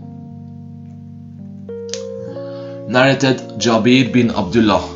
I was present with my two maternal uncles at Al-Aqaba, where the Pledge of Allegiance was given. Ibn Uyayna said, one of the two was Al-Bara bin Marud.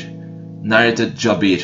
My father, my two maternal uncles, and I were among those who took part in the Aqaba pledge. Narrated Ubala bin As-Samit, who had taken part in the Battle of Badr with Allah's Messenger, and had been amongst his companions on the night of Al-Aqaba pledge. Allah's Messenger, surrounded by a group of his companions, said, "Come along and give me the pledge of allegiance that you will not worship anything besides Allah, will not steal, will not commit illegal sexual intercourse, will not kill your children, will not utter slander invented by yourself, and will not disobey me if I order you to do something good. Whoever among you will respect and fulfill this pledge will be rewarded by Allah, and if one of you commits any of these sins and is punished in this world, then that will be his expiation for it. And if one of you commits any of these sins and Allah screens his sin, then his matter will rest with Allah. If He will, He will punish him, and if He will, He will excuse him. So I gave the pledge of allegiance to him for these conditions." Narrated Ubala bin As-Samit. I was one of the Naqibs who gave the Aqaba pledge of allegiance to Allah's Messenger. We gave the pledge of allegiance to him that we would not worship anything other than Allah, would not steal, would not commit illegal sexual intercourse, would not kill a person whose killing Allah has made illegal except rightfully, would not rob each other, and we would not be promised paradise GF. We did the above sins. Then if we committed one of the above sins, Allah will give His judgment concerning it.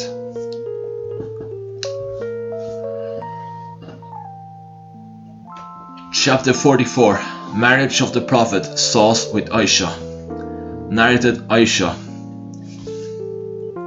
The Prophet engaged me when I was a girl of 6 years. We went to Medina and stayed at the home of Bani al-Harith bin Khazraj. Then I got ill and my hair fell down. Later on my hair grew again, and my mother Ruman came to me while I was playing in a swing with some of my girlfriends. She called me, and I went to her, not knowing what she wanted to do to me. She caught me by the hand and made me stand at the door of the house. I was breathless then, and when my breathing became alright, she took some water and rubbed my face and head with it. Then she took me into the house. There in the house I saw some Ansari woman who said, "Best wishes and Allah's blessing and a good luck." Then she entrusted me to them, and they prepared me for the marriage. Unexpectedly, Allah's apostle came to me in the forenoon, and my mother handed me over to him, and at that time I was a girl of 9 years of age. Narrated Aisha, that the Prophet said to her, "You have been shown to me twice in my dream.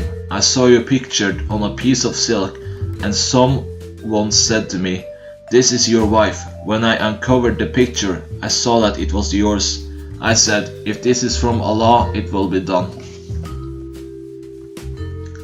Narrated Hisham's father.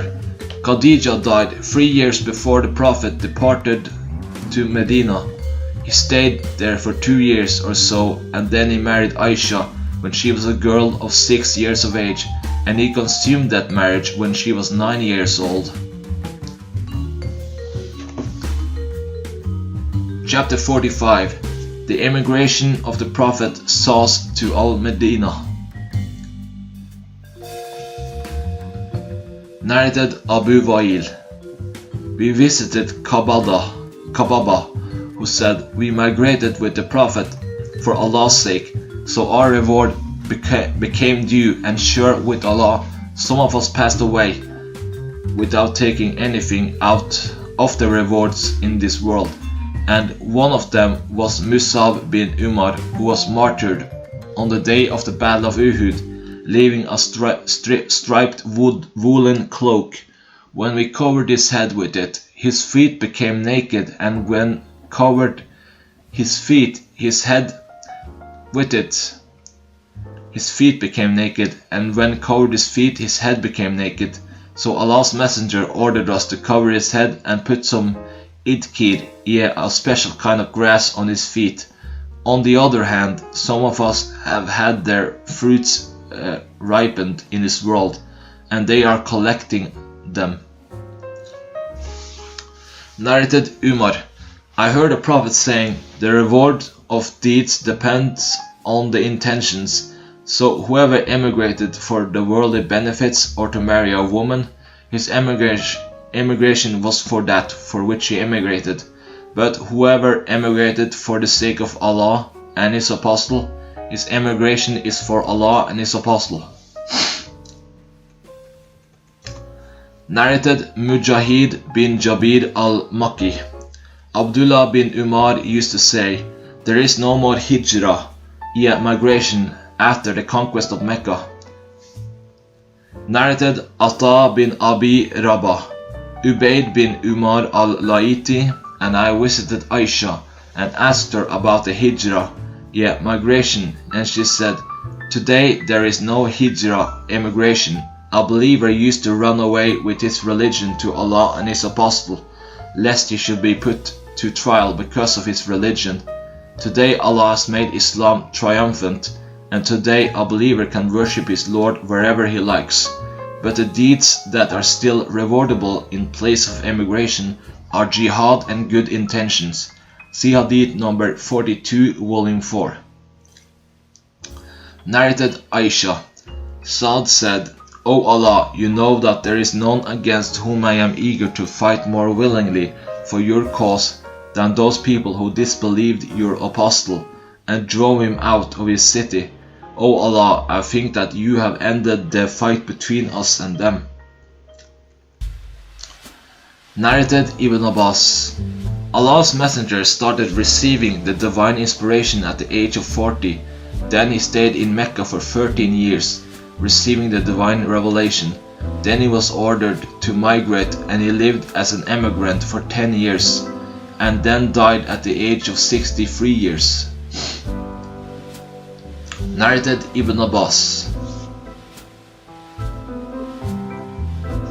Allah's Messenger stayed in Mecca for 13 years after receiving the first divine inspiration, and died at the age of 63. Narrated Abu Sa'id al-Khudri. Allah's Messenger sat on the pulpit and said, Allah has given one of His slaves and the choice of receiving the splendor and luxury of the worldly life, whatever he likes, or to accept the good of the hereafter, which is with Allah. So he has chosen that good which is with Allah. On that Abu Bakr wept and said, our fathers and mothers be sacrificed for you. We became astonished at this. The people said, look at this old man. Allah's Messenger talks about a slave of Allah, to whom He has given the option to choose either the splendor of this worldly life or the good which is with Him. While he says, our fathers and mothers be sacrificed for you. But it was Allah's Messenger who had been given option. And Abu Bakr knew it better than we. Allah's Messenger added, no doubt I am indebted to Abu Bakr more than to anybody else regarding both his companionship and his wealth. And if I had to take a Khalil from my followers, I would certainly have taken Abu Bakr. But the fraternity of Islam is sufficient. Let no door, kauka of the mosque remain open except the door of Abu Bakr. Narrated Aisha. The wife of the Prophet, I never remembered my parents believing in any religion other than the true religion, Islam. and I don't remember a single day passing without our being visited by Allah's Messenger in the morning and in the evening. When the Muslims were put to the test, yet troubled by the pagans, Abu Bakr set out migrating to the land of Ethiopia, and when he reached Bark al-Gimad ibn al-Daghina, the chief of the tribe of Qara, met him and said, "O Abu Bakr, where are you going?" Abu Bakr replied, "My people have turned me out of my country, so I want to wander on the earth and worship my Lord." Ibn al-Daghina said, "O Abu Bakr, a man like you should not leave his homeland, nor should he be driven out, because you help the destitute, earn their livings, and you keep good relations with your kith and kin, help the weak and poor, entertain guests generously, and help the calamity-stricken persons.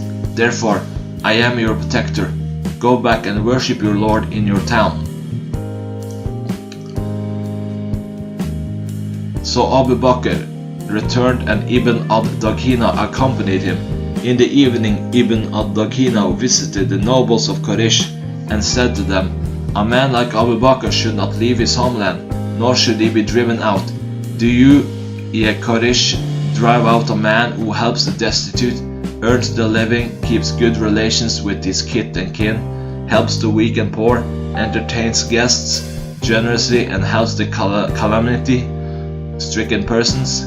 So the people of Quraysh could not refuse Ibn al-Daghina's protection, and they said to Ibn al-Daghina, "Let Abu Bakr worship his Lord in his house.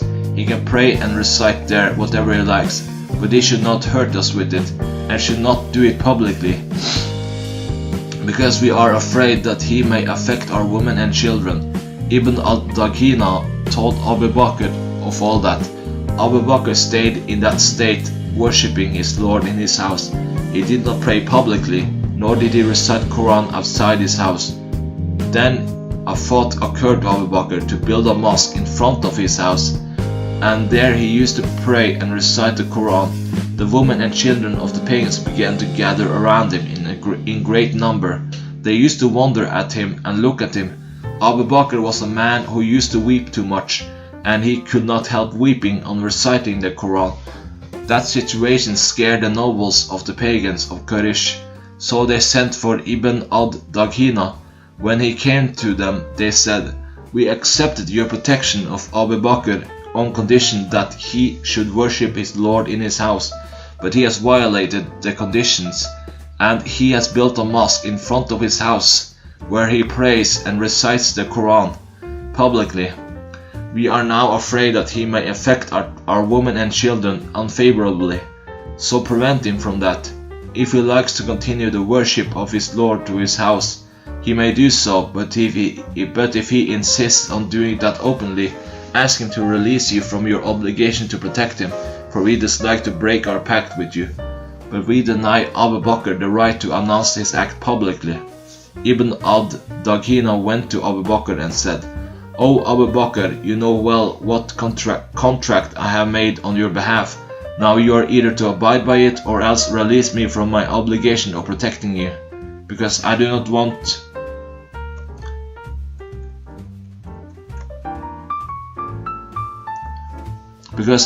want the Arabs hear that my people have dishonored a contract I have made on behalf of another man." Abu Bakr replied, I release you from your pact to protect me, and I'm pleased with the protection from Allah." At that time, the Prophet was in Mecca, and he said to the Muslims, "In a dream, I have been shown your migration place, a land of date palm trees, between two mountains, the two stony tracts.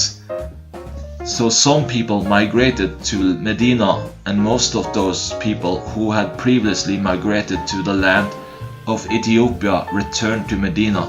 Abu Bakr also prepared to leave for Medina, but Allah's Messenger said to him, "Wait for a while, because I hope that I will be allowed to migrate also." Abu Bakr said, "Do you indeed expect this? Let my father be sacrificed for you." The Prophet said, Yes, so Abu Bakr did not migrate for the sake of Allah's messenger in order to accompany him. He fed 2 she-camels he possessed with the leaves of as-samur tree that fell on being struck by a stick for 4 months. One day, while we were sitting in Abu Bakr's house at noon, someone said to Abu Bakr, "This is Allah's messenger with his head covered, coming at a time at which he never used to visit us before." Abu Bakr said, "May my parents be sacrificed for him. By Allah, he has not come at this hour except for a great necessity." So Allah's messenger came and asked permission to enter, and he was allowed to enter. When he entered, he said to Abu Bakr, "Tell everyone who is present with you to go away." Abu Bakr replied, "There are none but your family. May my father be sacrificed for you." O Allah's messenger, the Prophet said, "I have been given permission to migrate." Abu Bakr said, "Shall I accompany you? May my father be sacrificed for you, O Allah's messenger." Allah's messenger said, "Yes." Abu Bakr said, "O Allah's messenger, may my father be sacrificed for you. Take one of those 2 she-camels of mine. One of these 2 she-camels of mine." Allah's messenger replied, "I will accept it with payment." So we prepared the baggage quickly and put some journey food in a leather bag for them. Asma, Abu Bakr's daughter, cut a piece from her waist belt and tied the mouth of the leather bag with it. And for that reason she was named Dat Nitakain, the owner of 2 belts. Then Allah's messenger and Abu Bakr reached a cave on the mountain of Tawr and stayed there for 3 nights. Abdullah bin Abi Bakr, who was an intelligent and a sagacious youth, used to stay with them overnight. He used to leave them before daybreak, so that in the morning he will be with Quraysh, as if he had spent the night in Mecca. He will keep in mind any plot made against them, and when it became dark, he would go and inform them of it. Amir bin Fuhayra, the freed slave of Abu Bakr, used to bring the milk sheep of his master Abu Bakr to them a little while after nightfall, in order to rest the sheep there. So they always had fresh milk at night, the milk of their sheep, and the milk which they warmed by throwing heated stones in it. Amir bin Fuhayra would then call the herd away when it was still dark before daybreak. He did the same in each of those 3 nights. Allah's messenger and Abu Bakr had hired a man from the tribe of Bani ad-Dail, from the family of Bani Abd bin Adi, as an expert guide, and he was in alliance with the family of Al-As bin Wa'il as-Sami, and he was on the religion of the infidels of Quraysh. The Prophet and Abu Bakr trusted him and gave him their 2 she-camels, and took his promise to bring their 2 she-camels to the cave of the mountain of Tawr in the morning after 3 nights later.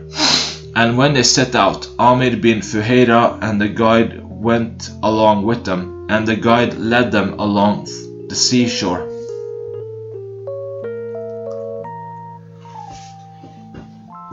The nephew of Suraka bin Jusham said that his father informed him that he heard Suraka bin Jusham saying, "The messengers of the heathens of Quraysh came to us declaring that they had assigned for the persons why would kill or arrest Allah's messenger and Abu Bakr a reward equal to their blood money. While I was sitting in one of the gatherings of my tribe, Bani Mudlij, a man from them came to us and stood up while we were sitting and said, 'O Suraka, no doubt, I have just seen some people far away on the seashore, and I think they are Muhammad and his companions. Suraka added, I too realized that it must have been they, but I said no, it is not they, but you have seen so and so whom we saw set out. I stayed in the gathering for a while and then got up and left for my home, and ordered my slave girl to get my horse, which was behind a hillock, and keep it ready for me. Then I took my spear and left by the back door of my house, dragging the lower end of the spear on the ground and keeping it low. Then I reached my horse, mounted it, and made it gallop. When I approached them, Muhammad and Abu Bakr, my horse stumbled and I fell down from it. Then I stood up, got hold of my quiver, and took out the divining arrows, and drew lots as to whether I should harm them, the Prophet and Abu Bakr, or not. And the lot which I disliked came out. But I remounted my horse and let it gallop, giving no importance to the divining arrows.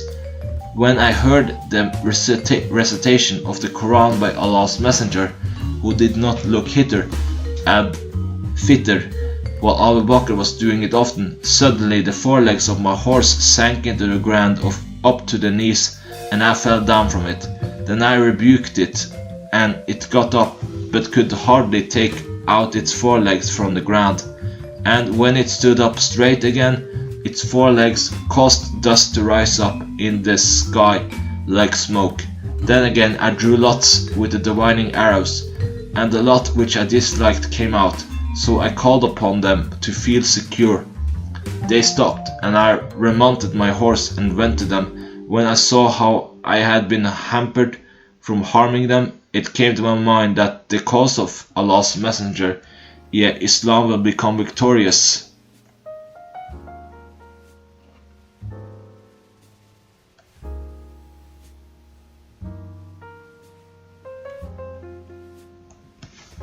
So I said to him, your people have assigned a reward equal to the blood money for your head. Then I told them all the plans the people of Mecca had made concerning them. Then I offered them some journey food and goods, but they refused to take anything and did not ask for anything. But the Prophet said, do not tell others about us. Then I requested him to write for me a statement of security and peace. He ordered Amr bin Fuhaira, who wrote it for me on a parchment, and then Allah's Messenger proceeded on his way. Narrated Urwa bin As-Subayr.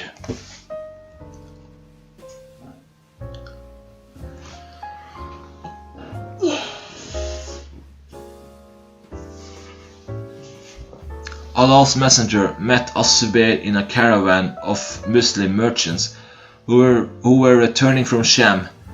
As-Subayr provided Allah's Messenger and Abu Bakr with white clothes to wear. When the Muslims of Medina heard the news of the departure of Allah's Messenger from Mecca towards Medina, they started going to the Hara every morning. They would wait for him till the heat of the noon forced them to return. One day, after waiting for a long while, they returned home, and when they went into their houses, a Jew climbed up the roof of one of the forts of his people to look for something, and he saw Allah's Messenger and his companions dressed in white clothes emerging out of the desert mirage. The Jew could not help shouting at the top of his voice, "O you Arabs, here is your great man whom you have been waiting for." So all the Muslims rushed to their arms and received Allah's Messenger on the summit of Hara.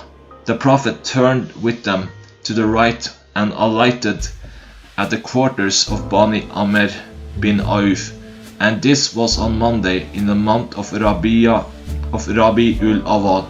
Abu Bakr stood up, receiving the people, while Allah's Messenger sat down and kept silent. Some of the Ansaar who came and had not seen Allah's Messenger before began greeting Abu Bakr, but when the sunshine fell on Allah's Messenger and Abu Bakr came forward and shaded him with his sheet only, then the people came to know Allah's Messenger. Allah's Messenger stayed with Bani Amr bin Auf for 10 nights, and established the Mosque of Quba, which was founded on piety. Allah's Messenger prayed in it and then mounted his she-camel and proceeded on, accompanied by the people, till his she-camel knelt down at the place of the Mosque of Allah's Messenger at Medina. Some Muslims used to pray there in those days, and that place was a yard for drying dates, belonging to Suhail and Saad, the orphan boys who were under the guardianship of Asad bin Surara. When his she-camel knelt down, Allah's Messenger said, "This place, Allah willing, will be our abiding place." Allah's Messenger then called the two boys and told them to suggest a price for that yard, so that he might take it as a mosque. The two boys said, "No, but we will give it as a gift." O Allah's Messenger! Allah's Messenger then built a mosque there. The Prophet himself started carrying unburnt bricks for its building, and while doing so he was saying, "This load is better than the load of Khaybar, for it is more pious in the sight of Allah and purer and better rewardable." He was also saying, "O Allah, the actual reward is the reward in the hereafter, so bestow your mercy on the Ansaar and the emigrants." Thus the Prophet recited, by way of proverb, the poem of some Muslim poet whose name is unknown to me. Ibn Shihab said, "In the hadiths it does not occur that Allah's Apostle recited a complete poetic verse other than this one." Narrated Asma. I prepared the journey food for the Prophet and Abu Bakr when they wanted to migrate to Medina. I said to my father, Abu Bakr, "I do not have anything to tie the container of the journey food with except my waist belt." He said, "Divide it lengthwise into two." I did so, and for this reason I was named Dat Nitakain, the owner of two belts. Ibn Abbas said, "Asma Dat Nitak." Narrated Al-Bara. When the Prophet migrated to Medina, Suraka bin Malik bin Yusham pursued him. The Prophet invoked evil on him. Therefore, the forelegs of his horse sank into the ground. Suraka said to the Prophet, "Invoke Allah to rescue me, and I will not harm you." The Prophet invoked Allah for him. Then Allah's Messenger felt thirsty, and he passed by a shepherd. Abu Bakr said, "I took a bowl and milked a little milk in it, and brought it to the Prophet, and he drank till I was pleased." Narrated Asma. That she conceived Abdullah bin As-Zubayr, she added, "I migrated to Medina while I was at full term of pregnancy, and alighted at Quba, where I gave birth to him. Then I brought him to the Prophet and put him in his lap. The Prophet asked for a date, chewed it, and put some of its juice in the child's mouth. So the first thing that entered the child's stomach was the saliva of Allah's Messenger. Then the Prophet rubbed the child's palate with a date and invoked for Allah's blessings on him. And he was the first child born amongst the immigrants in the Islamic land, Medina. Narrated Aisha. The first child who was born in the Islamic land, Medina, amongst the immigrants was Abdullah bin As-Zubayr. They brought him to the Prophet. The Prophet took a date, and after chewing it, put its juice in his mouth. So the first thing that went into the child's stomach was the saliva of the Prophet. Narrated Anas bin Malik. Allah's Messenger arrived at Medina with Abu Bakr riding behind him on the same camel. Abu Bakr was an elderly man, known to the people, while Allah's Messenger was a youth that was unknown. Thus, if a man met Abu Bakr, he will say, "O Abu Bakr, who is this man in front of you?" Abu Bakr would say, "This man shows me the way." One would think that Abu Bakr meant the road, while in fact Abu Bakr meant the way of virtue and good. Then Abu Bakr looked behind and saw a horse rider pursuing them. He said, "O Allah's Messenger, this is a horse rider pursuing us." The Prophet looked behind and said, "O Allah, cause him to fall down." So the horse threw him down and got up neighing. After that, the rider Suraka said, "O Allah's Prophet, order me whatever you want." The Prophet said, "Stay where you are, and do not allow anybody to reach us." So in the first part of the day, Suraka was an enemy of Allah's Prophet, and in the last part of it, he was a protector. Then Allah's Apostle alighted by the side of the Al-Hara and sent a message to the Ansaar. And they came to Allah's Prophet and Abu Bakr, and having greeted them, they said, "Ride your she-camels, safe and obeyed." Allah's Messenger and Abu Bakr rode, and the Ansaar, carrying their arms, surrounded them. The news that Allah's Prophet had come circulated in Medina. The people came out and were eagerly looking and saying, "Allah's Prophet has come. Allah's Prophet has come." So the Prophet went on till he alighted near the house of Abu Ayyub. While the Prophet was speaking with the family members of Abu Ayyub, Abdullah bin Salam heard the news of his arrival, while he himself was picking the dates for his family from his family garden. He hurried to the Prophet carrying the dates which he had collected for his family from the garden. He listened to Allah's Prophet and then went home. Then Allah's Prophet said, "Which is the nearest of the houses of our kith and kin?" Abu Ayyub replied, "Mine, O Allah's Prophet.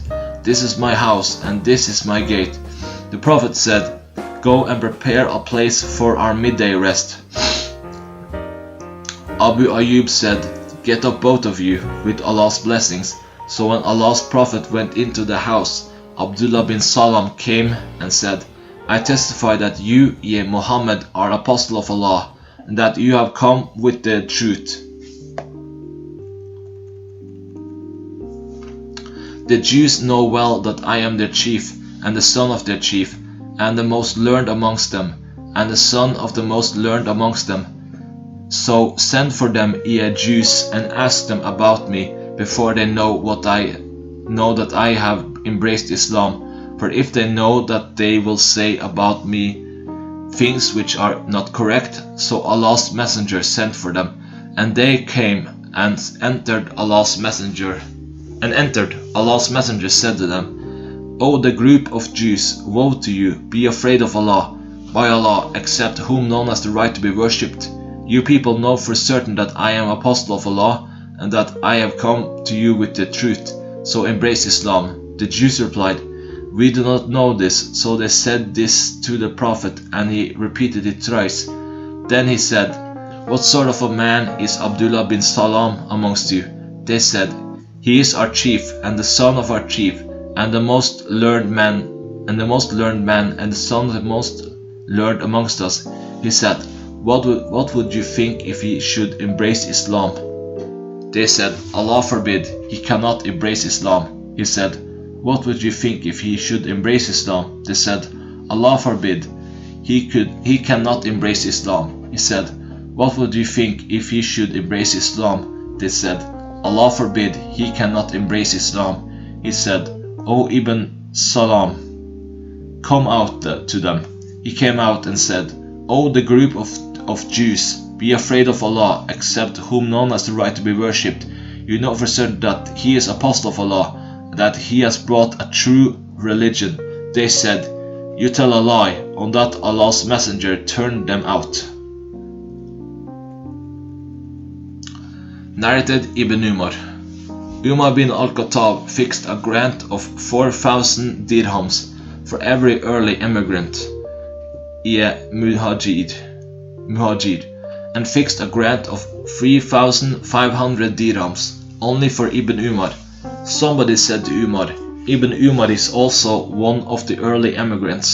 Why do you give him less than 4,000? Umar replied, his parents took him with them when they migrated, so he was not like the one who had migrated by himself.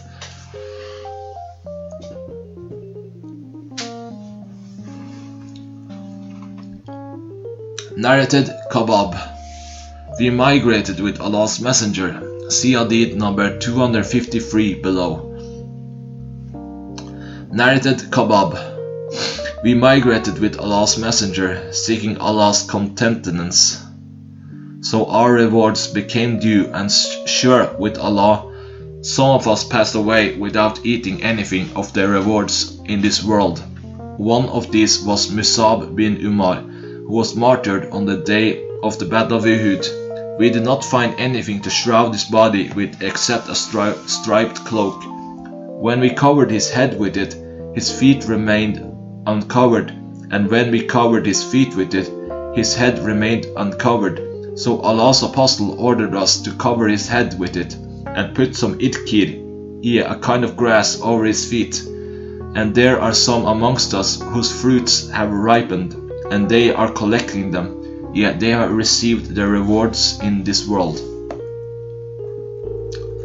Narrated Abu Burda bin Abi Musa al-Ashari. Abdullah bin Umar said to me,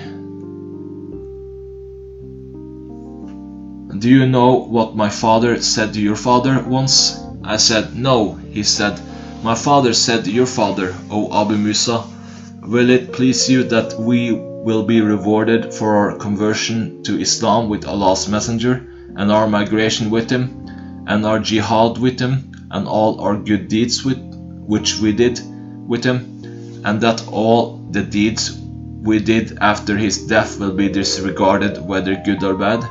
Your father, Abu Musa, said, no, by Allah, we took part in jihad after Allah's Messenger, prayed and did plenty of good deeds, and many people have embraced Islam at our hands, and no doubt we expect rewards from Allah for these good deeds.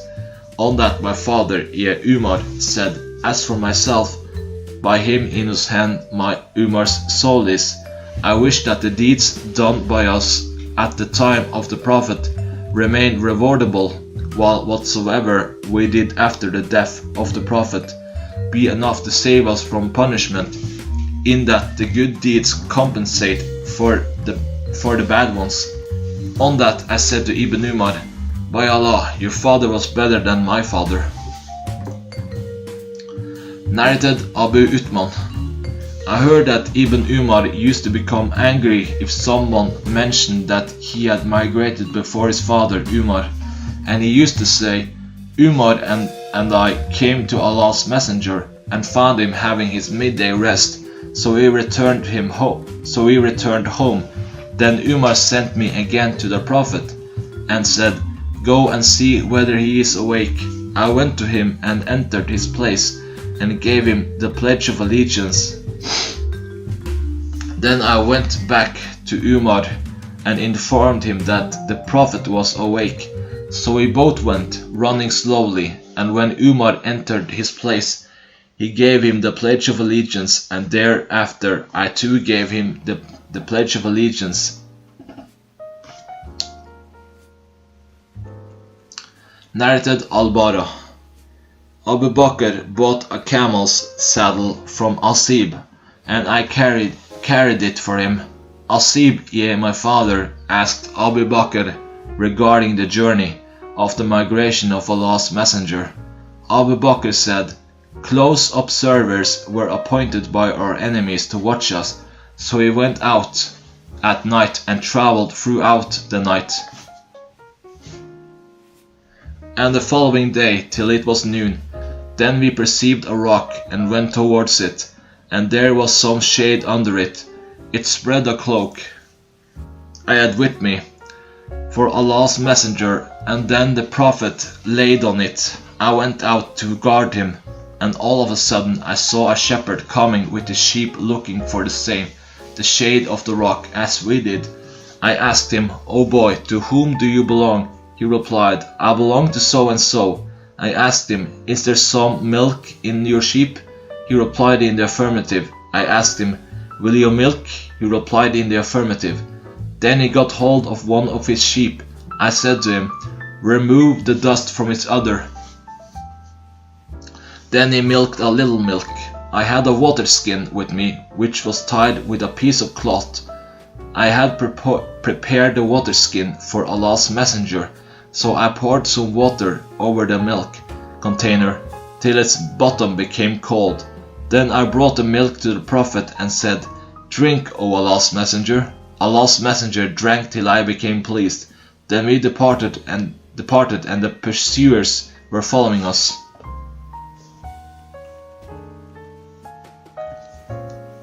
Al-Bara added, I then went with Abu Bakr into his home carrying that saddle, and there I saw his daughter Aisha lying in a bed because of heavy fever, and I saw her father Abu Bakr kissing her cheek and saying, "How are you, little daughter?"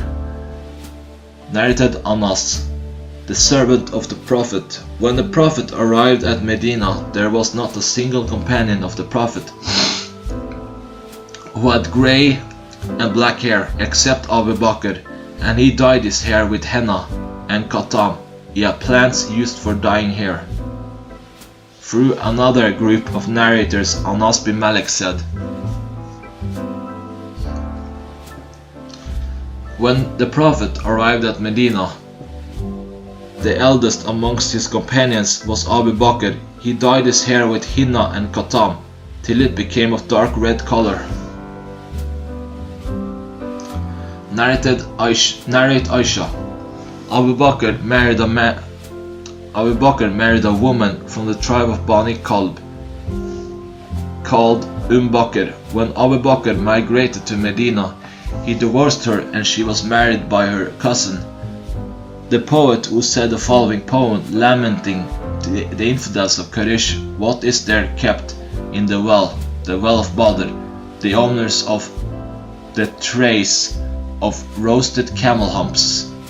What is there kept in the well of Badr, the owners of lady singers and the friends of the honorable companions who used to drink wine together? Bakr greets us with the greeting of peace, but can I find peace after my people have gone? The apostle tells us that we shall live again, but what sort of life will owls and skulls live? Narrated Abu Bakr. I was with the Prophet in the cave. When I raised my head, I saw the feet of the people. I said, O Allah's messenger, if some of them should look down, they will see us. The Prophet said, O Abu Bakr, be quiet, for we are two and Allah is the third of us. Narrated Abu Sa'id. Once a Bedouin came to the Prophet and asked him about the migration. The Prophet said, Mercy of Allah be on you. The migration is a quite difficult matter. Have you got some camels? He replied in the affirmative. Then the Prophet said, Do you give their zakat? He replied in the affirmative.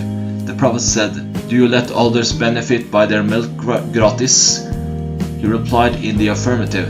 Then the Prophet asked, Do you milk them on their watering days and give their milk to the poor and needy?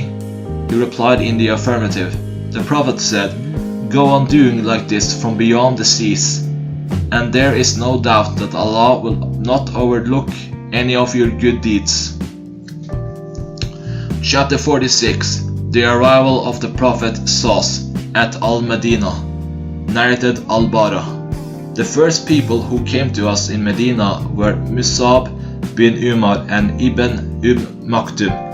Then came to us Ammar bin Yasir and Bilal. Narrated Al-Bara bin Asib.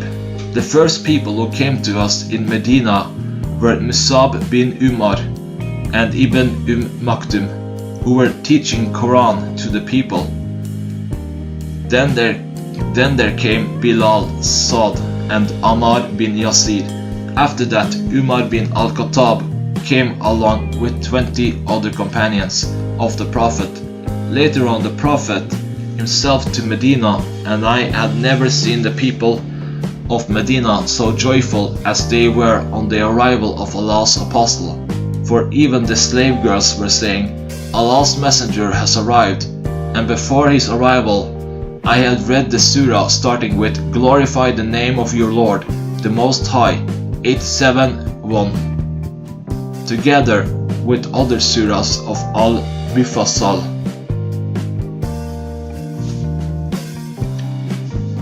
Narrated Aisha, when Allah's messenger came to Medina, Abu Bakr and Bilal got fever, and I went to both of them and said, O my father, how do you feel? O Bilal, how do you feel? Whenever Abu Bakr's fever got worse, he will say, every man will meet his death once in one morning while he will be among his family, for death is really nearer to him than his leather shoe laces to his feet. And whenever fever deserted Bilal, he will say aloud, would that I know whether I shall spend a night in the valley of Mecca with Idkir and Jalil, kinds of grass around me, and whether I shall drink one day the water of Mijana, and whether I shall see once again the hills of Shama and Tafil. Then I went to Allah's messenger and told him of that. He said, O Allah, make us love Medina as much as or more than we used to love Mecca. O Allah, make it healthy and bless its Sa and Mud, measures, and take away its fever to Al-Jufa.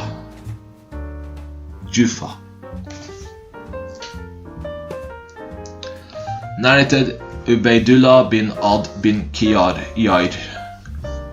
I went to Uthman.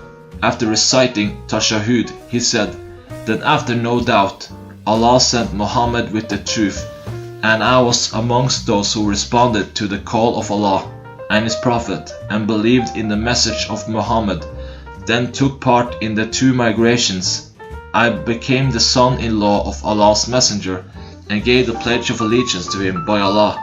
I never disobeyed him, nor did I deceive him till Allah took him unto him. Narrated Ibn Abbas. During the last Hajj led by Umar, Abdurrahman bin Auf returned to his family at Mina and met me there. Abdurrahman said to Umar, O chief of the believers, the season of Hajj is the season when there comes the scum of the people, besides the good amongst them. So I recommend that you should wait till you go back to Medina, for it is the place of migration and sunnah, the Prophet's tradition, and there you will be able to refer the matter to their religious scholars and the nobles and the people of wise opinions. Umar said, I will speak of it in Medina, on my very first sermon I will deliver there. Narrated al-Allah. An Ansari woman who gave the pledge of allegiance to the Prophet, that the Ansaar drew lots concerning the dwelling of the emigrants. Uthman bin Mas'ud was decided to dwell with them. Al-Allah's family. Uthman fell ill, and I nursed him till he died, and we covered him with his clothes. Then the Prophet came to us, and I, addressing the dead body, said, O Abu As-Sa'ib, may Allah's mercy be on you. I bear witness that Allah has honored you. On that, the Prophet said, How do you know that Allah has honored him? I replied, I do not know. May my father and my mother be sacrificed for you, O Allah's messenger. But who else is worthy of it, if not Uthman? He said, As to him, by Allah, death has overtaken him, and I hope the best for him. By Allah, though I am the apostle of Allah, yet I do not know what Allah will do to me. By Allah, I will never assert the piety of anyone after him. That made me sad. And when I slept, I saw in a dream a flowing stream for Uthman bin Mas'ud. I went to Allah's messenger and told him of it. He remarked, that symbolizes his good deeds. Narrated Aisha. The day of Buat was a day a battle, which Allah caused to take place just before the mission of His apostle, so that when Allah's messenger came to Medina, they, the tribes, had divided into hostile groups, and their nobles had been killed, and all that facilitated their conversion to Islam. Narrated Aisha, that once Abu Bakr came to her on the day of Eid ul-Fitr or Eid ul-Adha while the Prophet was with her, and there were two girl singers with her singing songs of the Ansaar about the day of Buat. Abu Bakr said twice, "Musical instrument of Satan." But the Prophet said, "Leave them, Abu Bakr, for every nation has an Eid, a festival, and this day is our Eid." Narrated Anas bin Malik, when Allah's messenger arrived at Medina, he alighted at the upper part of Medina among the people called Bani Amr bin Auf, and he stayed with them for 14 nights. Then he sent for the chiefs of Bani al-Najjar, and they came carrying their swords, as if I am just now looking at Allah's messenger, on his she-camel with Abu Bakr riding behind him, on the same camel, and the chiefs of Bani al-Najjar around him, till he dismounted in the courtyard of Abu Ayyub's home. The Prophet used to offer the prayer wherever the prayer was due, and he would pray even in sheepfolds. Then he ordered that the mosque be built. He sent for the chiefs of Banu al-Najjar, and when they came, he said, "O Banu al-Najjar, suggest to me the price of this garden of yours." They replied, "No, by Allah, we did not demand its price except from Allah. In that garden there were the following things that I will tell you: graves of pagans, unleveled land with holes and pits, etc., and date palm trees. Allah's messenger ordered that the graves of the pagans be dug up, and the unleveled land be leveled, and the date palm trees be cut down. The trunks of the trees were arranged so as to form the wall facing the Qibla. The stone pillars were built at the sides of its gate. The companions of the Prophet were carrying the stones and reciting some lyrics, and Allah's messenger was with them, and they were saying, "O Allah, there is no good excel the good of the hereafter, so bestow victory on the Ansaar and the emigrants." Chapter 47, the stay of the emigrants in Mecca after Hajj. Narrated Abdur Rahman bin Humayd As-Suri. I heard Umar bin Abdul Aziz asking As-Sa'ib, the nephew of An-Nimr, "What have you heard about residing in Mecca?" The other said, "I heard Al-Allah bin Al-Hadrami saying, Allah's messenger said, an emigrant is allowed to stay in Mecca for 3 days after departing from Mina, after performing all the ceremonies of Hajj." Chapter 48. When did the Muslim calendar start? Narrated Sal bin Sa'd.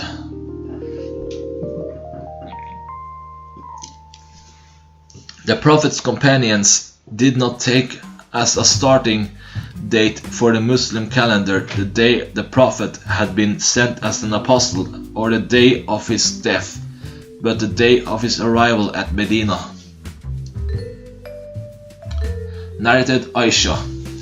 Originally 2 rakat were prescribed in every prayer. When the Prophet migrated to Medina, 4 rakat were enjoined, while the journey prayer remained unchanged, yet 2 rakat.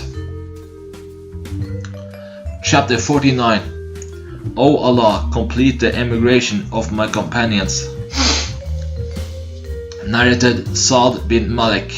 In the year of Hajjat ul-Wada, the Prophet visited me when I fell ill and was about to die. Because of that illness, I said, "O Allah's messenger, I am very ill as you see, and I am a rich man, and have no heir except my only daughter. Shall I give two 2/3 of my property in charity? He said, No. I said, Shall I then give 1/2 of it in charity? He said, O son, give 1/3 in charity, and even 1/3 is too much. No doubt, it is better to leave your children rich than to leave them poor, reduced to begging from others, and Allah will reward you for whatever you spend with the intention of gaining Allah's pleasure, even if it were a mouthful of food you put into your wife's mouth. I said, O Allah's Apostle, am I to be left behind in Mecca after my companions have gone? He said, If you should be left behind, you will be upgraded and elevated for every deed you will do with a desire to achieve Allah's pleasure. I hope that you will live long, so that some people will benefit for you, while others will be harmed. O Allah, please fulfill the migration of my companions, and do not make them turn back on their heels. But we feel sorry for the unlucky Sa'd bin Khawla. Allah's Messenger lamented his death in Mecca. Chapter 50. How the Prophet sought establish the bond of brotherhood between us. Narrated Anas. When Abdurrahman bin Auf came to Medina and the Prophet established the bond of brotherhood between him and Sa'd bin Rabi al-Ansari, Sa'd suggested that Abdurrahman should accept half of his property and family. Abdurrahman said, May Allah bless you in your family and property. Guide me to the market. So Abdurrahman, while doing business in the market, made some profit of some condensed dry yogurt and butter. After a few days, the Prophet saw him wearing clothes stained with yellow perfume. The Prophet asked, What is this, O Abdurrahman? He said, O Allah's Messenger, I have married an Ansaar woman. The Prophet asked, What have you given her as mahr? He, Abdurrahman, said, A piece of gold, about the weight of a date stone. Then the Prophet said, Give a banquet, even though of a sheep. Chapter 51. Chapter. Narrated Anas. When the news of the arrival of the Prophet at Medina reached Abdullah bin Salam, he went to him to ask him about certain things. He said, I am going to ask you about 3 things which only a prophet can answer. What is the first sign of the hour? What is the first food which the people of paradise will eat? Why does a child attract the similarity to his father or to his mother? The Prophet replied, Gabriel has just now informed me of that. Ibn Salam said, Gabriel is the enemy of the Jews amongst the angels.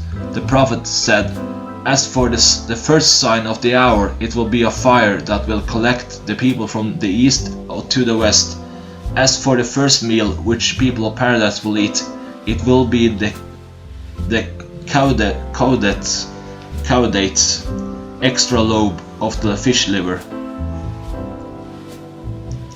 As for the child, if the man's discharge precedes the woman's discharge, the child attracts the similarity to the man, and if the woman's discharge precedes the man's, then the child attracts the similarity to the woman.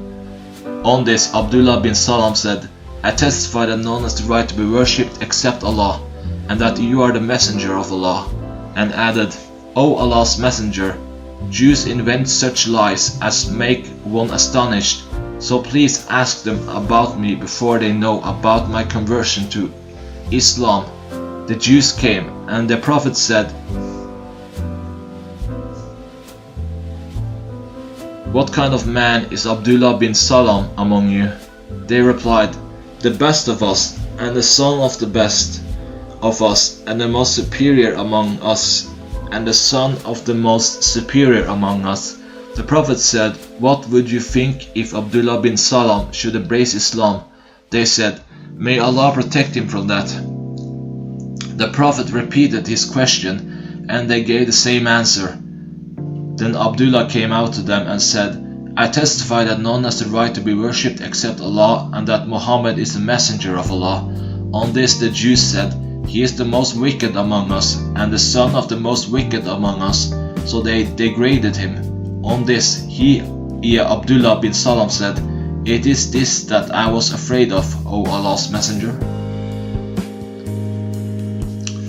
Narrated Abu al-Minhal Abdurrahman bin Mutim. A partner of mine sold some dirhams on credit in the market. I said, Glorified be Allah, is this legal? He replied, Glorified be Allah, by Allah. When I sold them in the market, nobody objected to it. Then I asked Al-Bara bin Asib about it. He said, We used to make such a transaction when the Prophet came to Medina. So he said, There is no harm in it, if it is done from hand to hand, but it is not allowed on credit.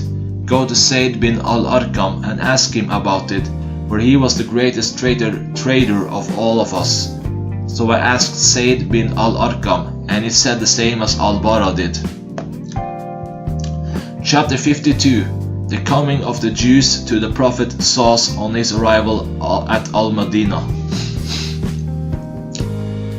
Narrated Abu Hurairah. The Prophet said, Had only 10 Jews amongst their chiefs believed me, all the Jews would definitely have believed me. Narrated Abu Musa. When the Prophet arrived at Medina, he noticed that some people among the Jews used to respect Ashura, the 10th of Muharram, and fast on it.